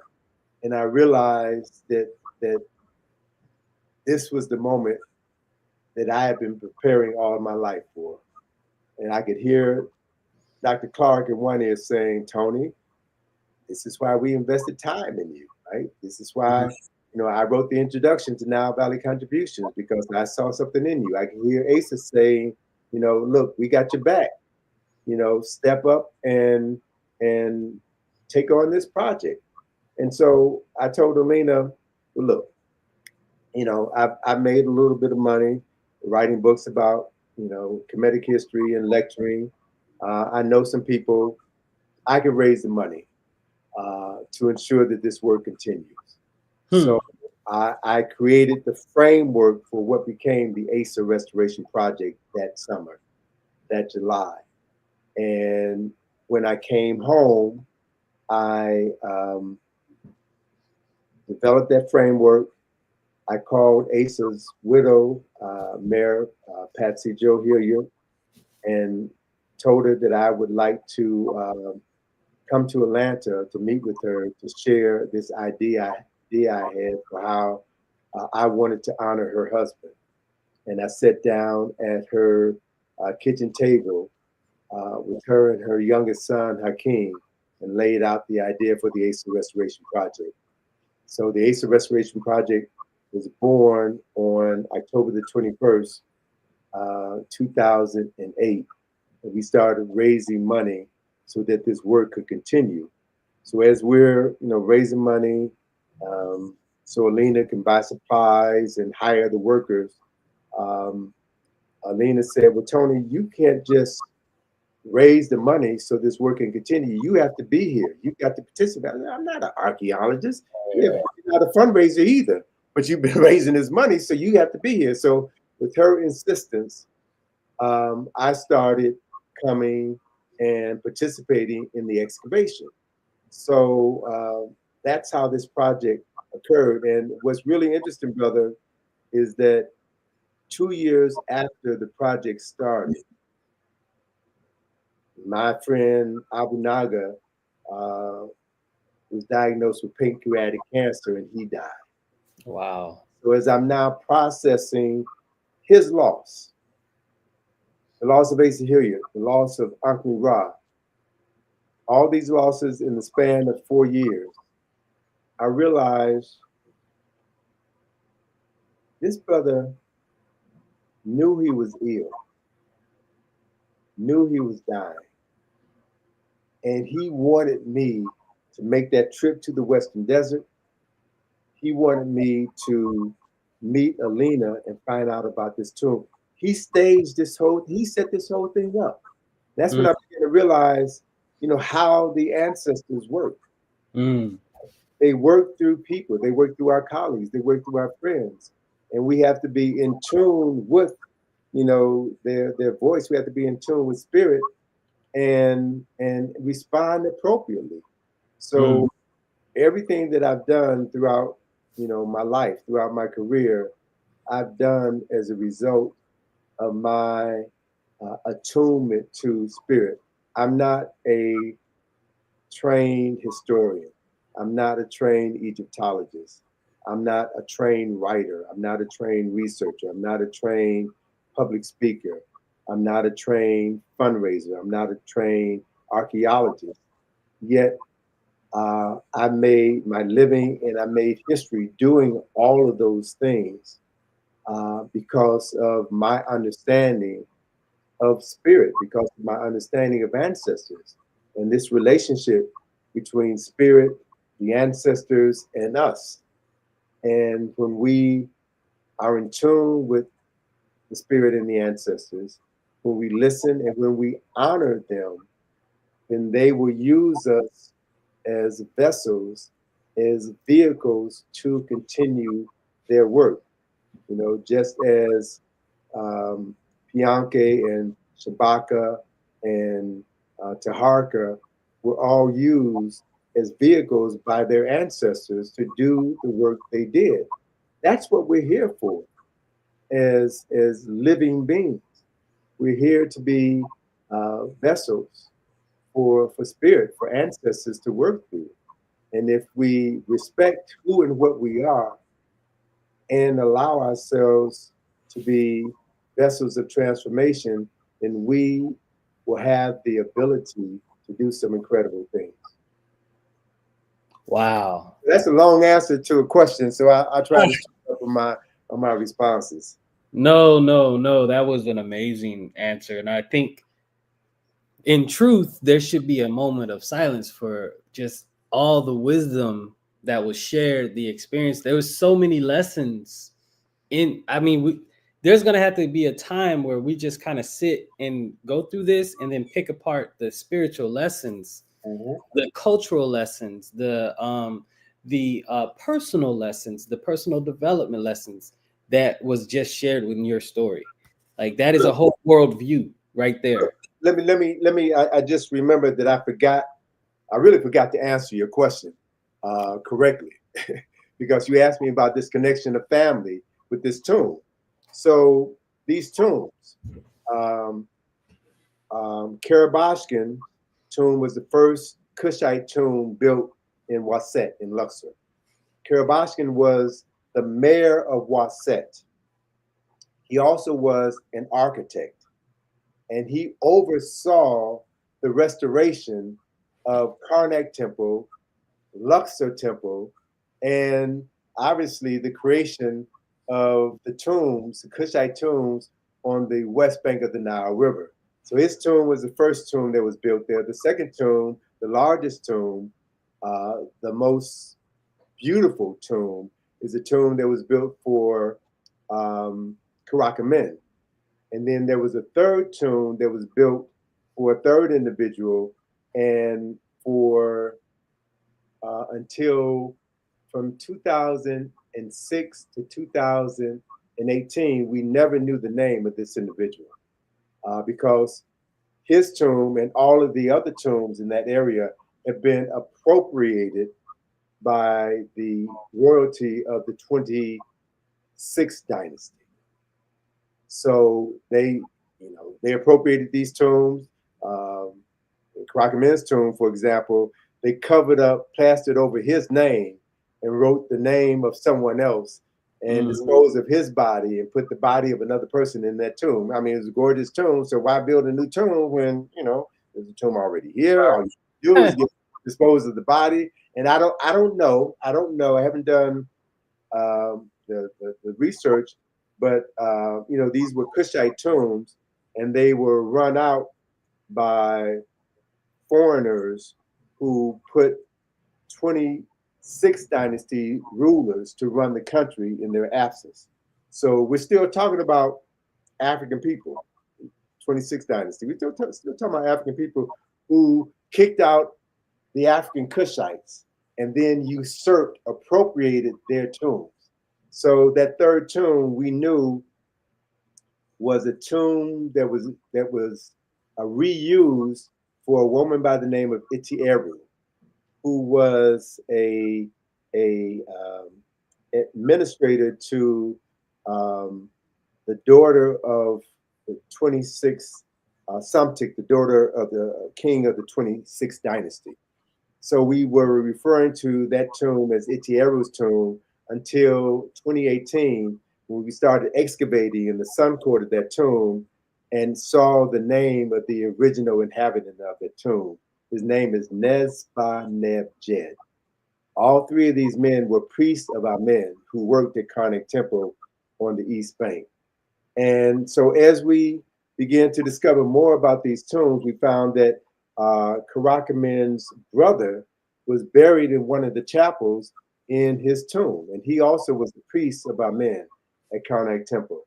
Later on, we found out that there was a prince who was the son of Shabaka, who was the chief priest at Karnak Temple, 25th dynasty, right? Okay. And so as we began to excavate in the tomb, restore the tombs, and put these fragments together, we began to reconstruct the historical narrative of this Kushite family. So I can say with maybe 93% certainty that Karakamen was a son of Shabaka. Mm. And that Karakamen, so he was a prince, right? And that he and his brother were both priests of a man who worked at Karnak Temple, and they were both buried in Karakamen's tomb, and that Karakamen's baby brother, whose name is Her M. Aket, uh, was the chief priest at Karnak That's Temple. interesting. Yeah. So this is a Kushite family, man, that I never knew existed, right? And part of the beauty of writing Finding Karakamen is about telling the story of this family, reconstructing this family history, and making it accessible to to the world. And the one of the important things about this story is, working on this excavation afforded me the opportunity to do something that had never imagined I would be doing. It afforded me the opportunity to work with some brilliant Egyptologists, European Egyptologists, Russian-born Egyptologists, Austrian-born Egyptologists, French-born Egyptologists, Spanish-born Egyptologists, and they had knowledge about Kemet that I never knew existed. They turned me on to resources and structures that I never knew existed. Mm. And as the ASA, we have completed our work with the ASA Restoration Project. Karakamen's tomb is finished, and we're now waiting for the Egyptian government to decide when they want to open that tomb. They may open it, get open as early as next year, or they may never open it. It's really on them. But in looking back at this experience, these 15 years that I spent doing this work, I now realize that that wasn't the most important part of the work. Excavating and restoring those tombs, finding the names of these ancestors, these family members, right? The most important part of this whole process was my making that trip to North Ossetia as part of a field trip for a conference that we had organized in 2016. And having two colleagues who worked with me at our excavation site tell me, Tony, you got to go to visit this tomb, TT33. You've got to see it. I was tired. It was a long day, and I didn't feel I was done. I wanted to go home, take a shower, and just relax. No, no, no, no, Tony, you've got to see this tomb. They insisted that I go see this tomb. I did the tour, and that was the tomb where I found the Sankofa symbol on the ceiling. Wow. So that tomb,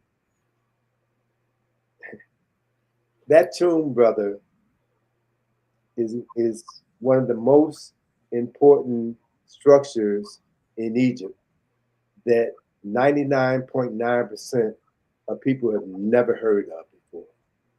I didn't know the tomb existed until 2016. It's not. It will never be open to the public.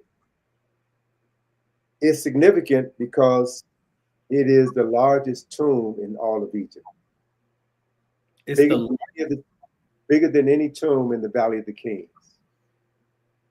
It consists of 22 rooms on 4 different levels. wow. It goes some 60 feet underground, carved, hollowed out of the limestone. Right. This tomb is so vast that it could probably hold over 1,000 people, and that it wasn't built as a tomb. I mean, someone was buried there, a priest was buried there, but inscribed on the walls of this tomb are all of the sacred texts of Kemet going all the way back 2,000 years to the Old Kingdom. This tomb is 25th dynasty. 25th dynasty. And the people who worked in this tomb, the French archaeologists who have the concession for that tomb, told me emphatically, this is 25th dynasty. They would tell you it's 26th, but no, it's 25th dynasty. And they were telling me the relationship of that tomb to the other Kushite tombs, and the other tombs along this procession way that were part of the Festival of the Valley. It was held in Kemet annually. It made me realize that all of the interest that I've had in Egypt, all of the work that I've done, and travels to Egypt, it was all so that I could go to that site and see what was there, discover what was there. And that's what opened me up to a whole new understanding of Nile Valley civilization, not just Kemet, Kush, Ethiopia, Uganda, um, Kenya, all of the 4,200 mile length of the Nile Valley.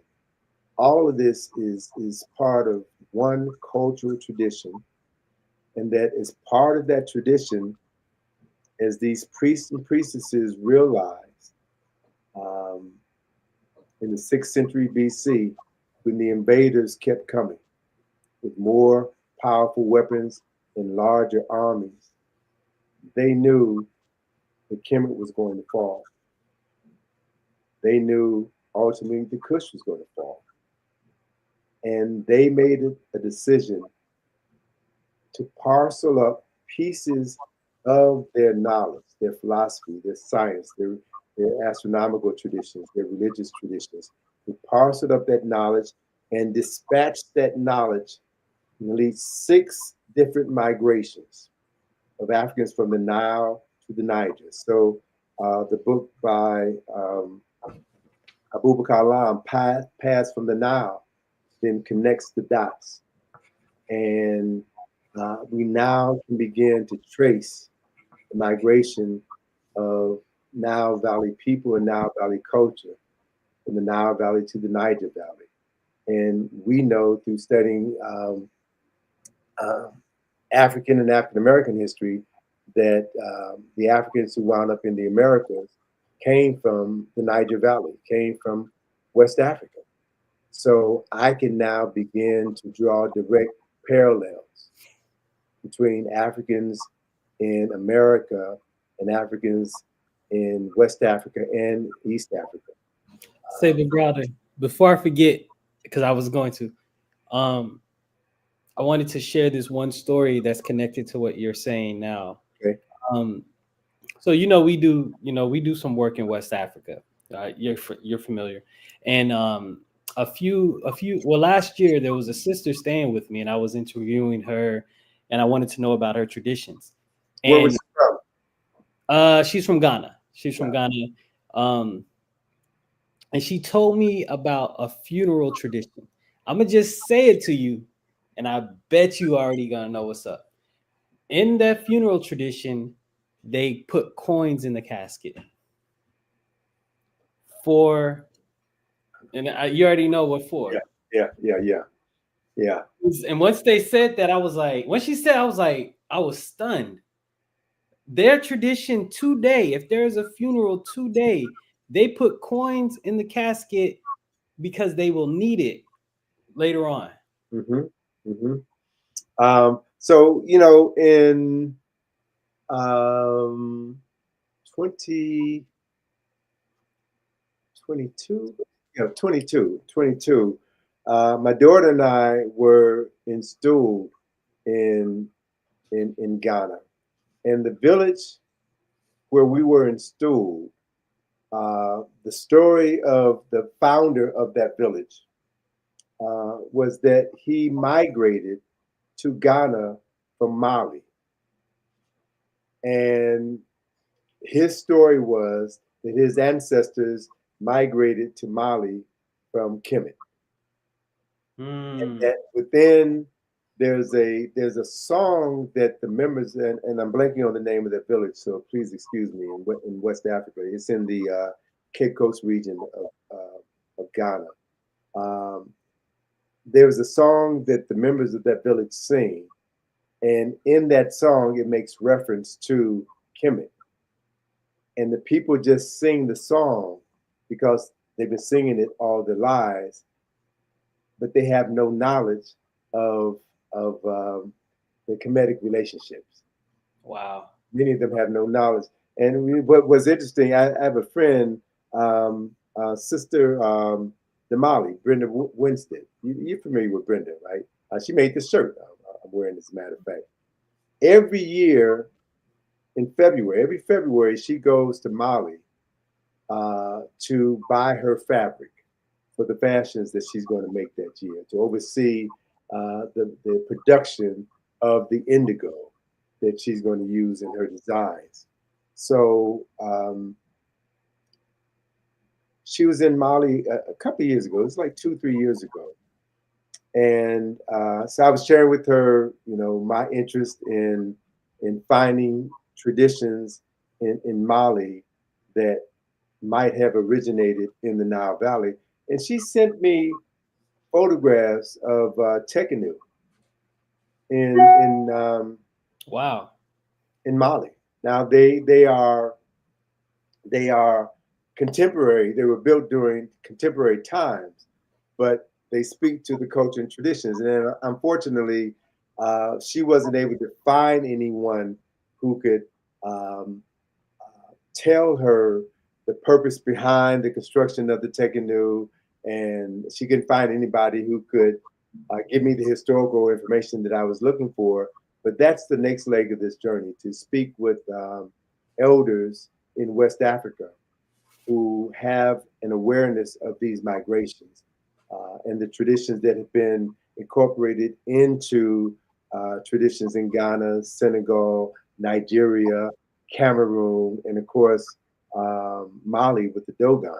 So Mhm. that's the next phase of this research that I would love to see people advance. And hopefully, my story and my book, Finding Karakomen, motivates some young folk to do the investigation and find more of the evidence that would document the Kushite presence in West Africa, Kushite and Kemetic presence in West Africa. Um, Say, Browder, this is coming up on an hour and a half. You have done. I'll be eternally grateful. Appreciation. Would you be open to some questions from people if they were to ask it? I give you 20 more minutes and then 20 more minutes. All right. If anybody, let me go ahead and put the link in the chat. Well, put a one in the chat if you would like to come up, because the Saber has been with us for for a good time. He's shared a lot of wisdom with us. Put a one in the chat if you would like to come up. I'll drop the link. If not, Seba, how would people? I know you have some. How would people get a copy of your book of your latest work? Well, they can. You have our website up there, so they can purchase the book Finding Correct Men on our website. If not, you can order it through. Um, I would I would suggest that you order it through a black bookstore. Here in DC, we have access to Sankofa Bookstore, Mahogany. We've got access to Everyone's Place in Baltimore. Um, so I would suggest that you order it from a black bookstore. You can get it on Amazon if you want, but Jeff Bezos doesn't need our money. So support a black business. All right. And then you do have some other opportunities for people to engage in coming up this summer, correct?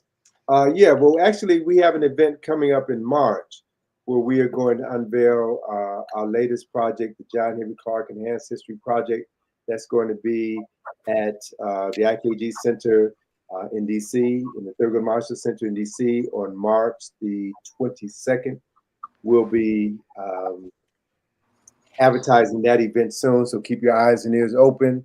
And we will be doing our next study tour. I'm not going to Egypt this summer. Instead, we have a Why Kemet Matters tour that will go to London and Paris, where we will visit British Museum and the Louvre. Specifically, we will visit the Egyptian collection in both of those museums. I've made arrangements to have Robin Wall, a brilliant um, African artist who lives, writer, historian, scholar who lives in the UK. He wrote an incredible book called When We Rule. It's a 700 plus page book about the history of Africa, an incredible volume. As matter. So he will be our docent for our tour of the British Museum in July of this year. And I host a weekly radio show, a talk show on WPFW here in Washington, D.C. It comes on Wednesdays from 5 to 6 p.m. You can listen to the show online if you don't live in the DMV and go to WPFWFM.org and pull up the show. So I will be doing an interview with Robin Walker on February the 5th, discussing his book and our upcoming trip to London. And then when we go to Paris, we will connect with a some brothers in Paris to do the same thing, work with us. And then we also are planning to do a lecture in the Black community in both London and Paris, so that we can have a local scholar and myself do a presentation, so that members of our group can interact with Africans in London and Africans in Paris, and we can do this cross-cultural um, uh, cross-cultural pollination, if you will, and then in connection with both tours, we're doing a black tour of London and a black tour of Paris. We're not just going to see Big Ben and Westminster Abbey, but we're going to see the African presence in both of those cities. So one can also go to our website to download a copy of the brochure. And we invite people who are interested, who have the resources, to come and join us. Thank you very much. On right here is my brother Jose. We just met, but this is my spirit brother. I can already tell. Uh, yes, Well, sir. Yes, sir. Do you have any? You have a question for Saber Browder? good night, Saber Browder. I have a question for you. I am a person who is self-taught a little bit in the Kemetic language, and I want to share that with other people. I'm not immersing myself in the culture. What do you think I should do in order to share that journey with other people? Like if I want to put up YouTube content, 'cause I don't want to be deceptive and have people think that I'm an expert. So, what do you suggest that I do? Well, brother, I want you to know that I'm self-taught in African history. I didn't go to school for this. I had an interest. I invested in books. I read, I studied, I invested in conferences and met the authors of the books that I was reading and studying, and I traveled. So, some of the best histories are written by people who aren't professionally trained historians. So I would encourage you to do the work and just think in terms of finding your niche. There's an aspect of the language, if you will, or the culture that really resonates with you, and or find your niche. If you choose to focus your attention on the language, then find a text that you can translate, or do a new translation, a new interpretation of that history or of that culture. That's what's really needed, because I found that in doing this work, it takes people who aren't trained in this profession to come into it with the perspective that those who aren't trained don't have, right? And also by not being tethered to an institution, a college, a university, or a business, you have a little bit more flexibility to do some things that others who rely on the academy for their paycheck. There are certain things that they're not going to talk about in public. I've had some incredible conversations with academics offline, right? And they've shared things with me in a private conversation that they would never talk about in public. So by being an autodidact, which is what you are, you have a certain freedom which professionals or the experts don't have. Take full advantage of that and use it to your benefit. All right. Thank you, brother. I was just thinking I was just probably gonna go through some text and just read some text. That's what I was thinking to do. Like I have some books there. I actually read Aunt Mira's book. Okay. Don't mind you, it took me about 3 months to read the book because I started to get headache and nosebleed reading the book. And I still need to read it again. So I think what I'm probably gonna do is just go on the channel and just share the lessons of the book. And Very probably good. just read some text. Very good. Thank you.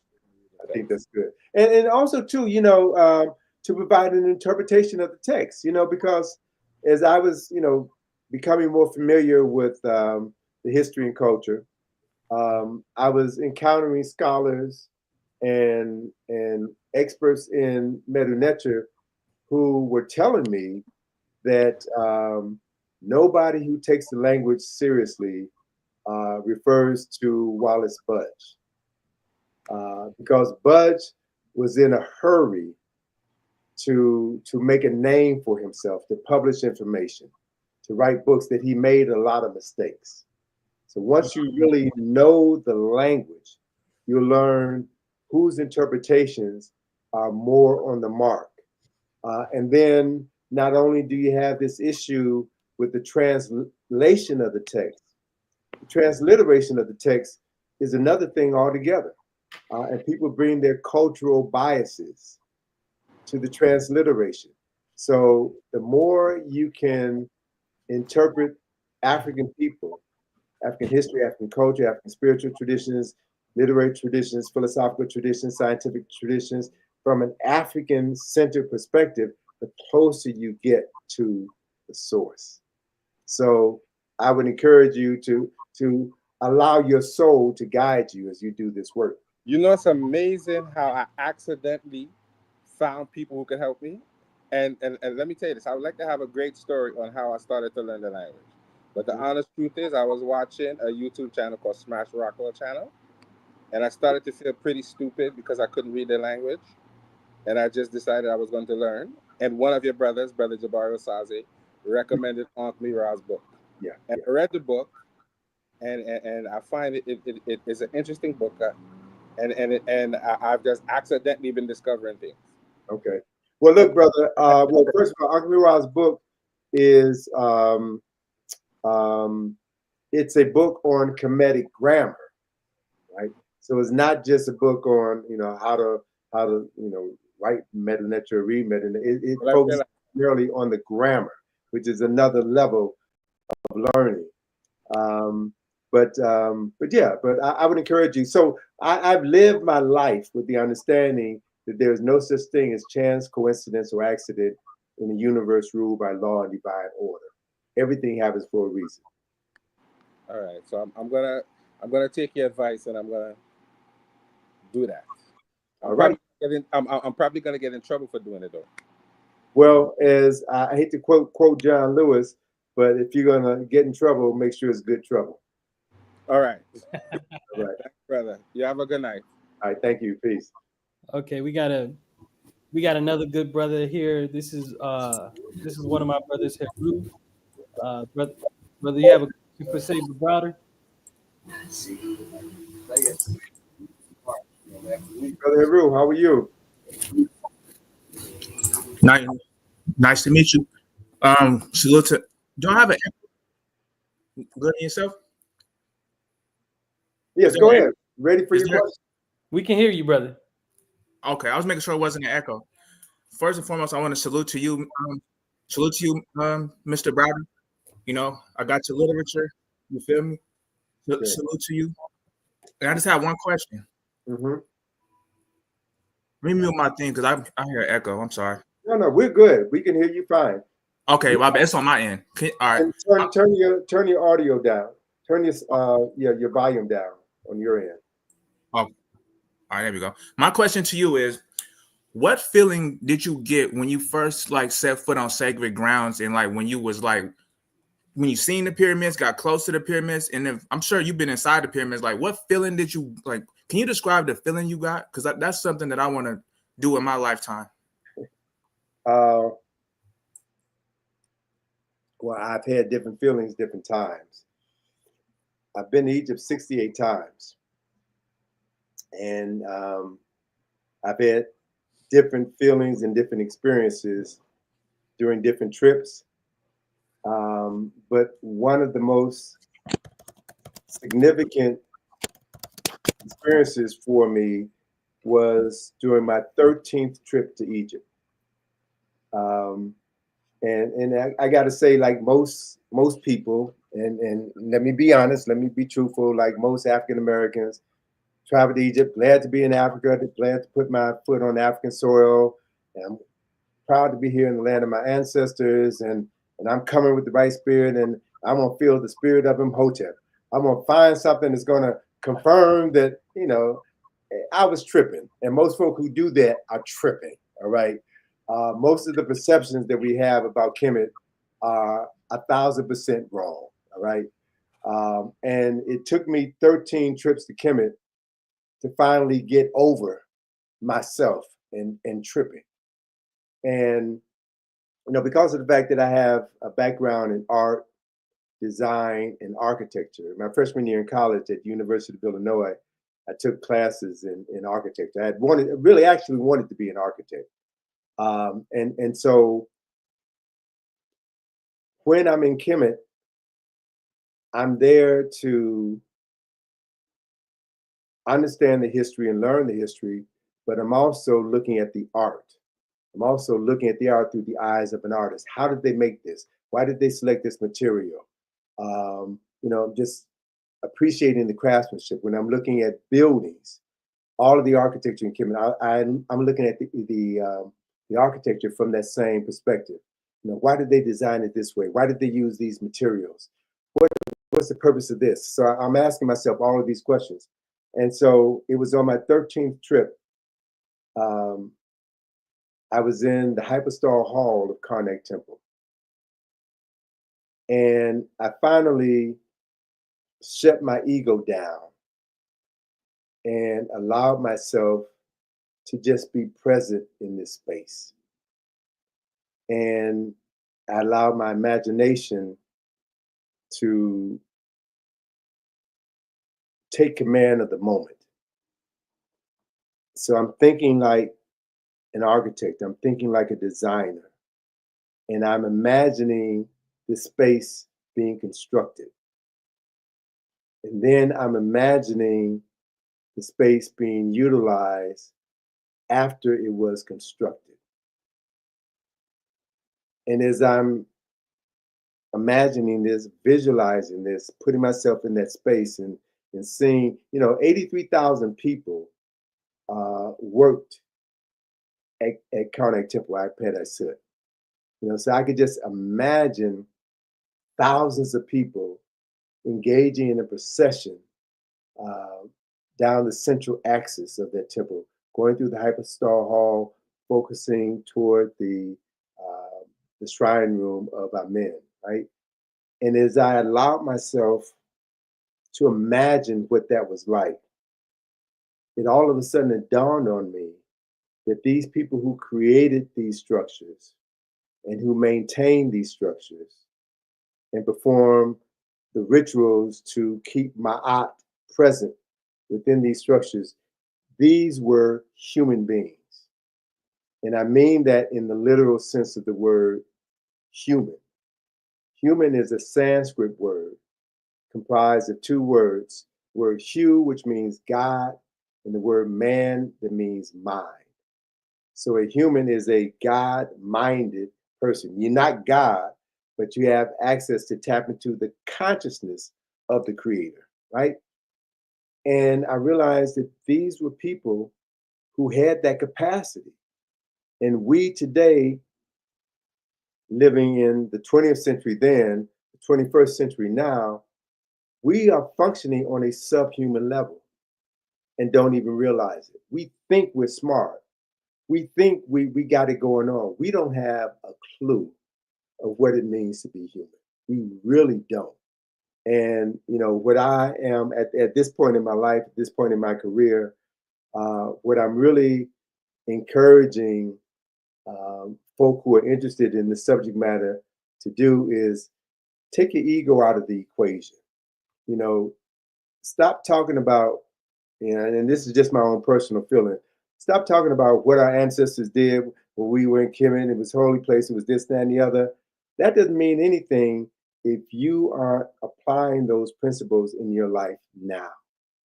And the other reality is that, yes, there were a lot of incredibly important and talented things that were developed in Kemet, but folk in Kemet messed up too, right? That's why we had the intermediate periods. Dynasties fail. Brothers turn on brothers. Sisters turn on sister. So this idea that we were spiritual, we were people who did what people have always done since the beginning of time. We tried to do better and we make mistakes. We're supposed to learn from our mistakes, right? And not repeat them. That's one of the messages that Sankofa imparts. Study the successes and the failures and learn from both, right? So I think that when we get to the point where we allow ourselves to look at this as a history and culture that was created by people who were just like us, people who did some incredible things and people who made some mistakes. And as I, process Kim, one of the questions that I'm often asked by folk is, if Kemet was so great, if Africans were so great, then why did they fall? Why did they fail? Well, the reality is nothing that comes stays, but nothing that goes is lost. Every great kingdom failed, right? But the civilization of Kemet lasted longer than any civilization on the planet, with the exception of Kush. Kushite civilization was parallel to Kemetic culture and civilization. And after Kemet fell, Kush continued to exist and thrive for hundreds of years, right? So we need to be more mature and more honest in our study and interpretation of African history and culture. We don't need to brag. We don't need to boast. We need to learn how to be humble, learn how to be serious. And I think that in doing that, we will really get out of our way and see the essence of what is there to be seen by us. Good. Thank you so much. I appreciate you, and it's an honor to be in your presence. And one of my favorite books is The 13 Steps to Freedom. One of my favorite books. I used to read that at work when I was in. So thank you, brother. Appreciate you. Well, Saber Browder, thank you, Brother Heru.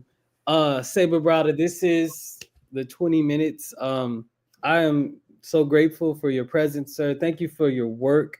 Thank you for advancing African consciousness and everything that you have done.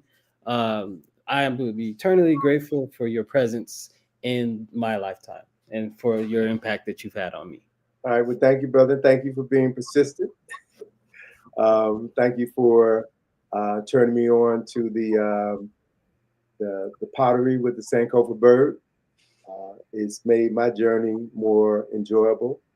And let's continue to learn and build and teach together. Yes, sir. Yes, sir. All right, everybody. Thank you for joining in. Thank you, Seba, Browder, and everybody. Peace and blessings. Mod Hotep. Good night. All right. Peace, bro. Peace.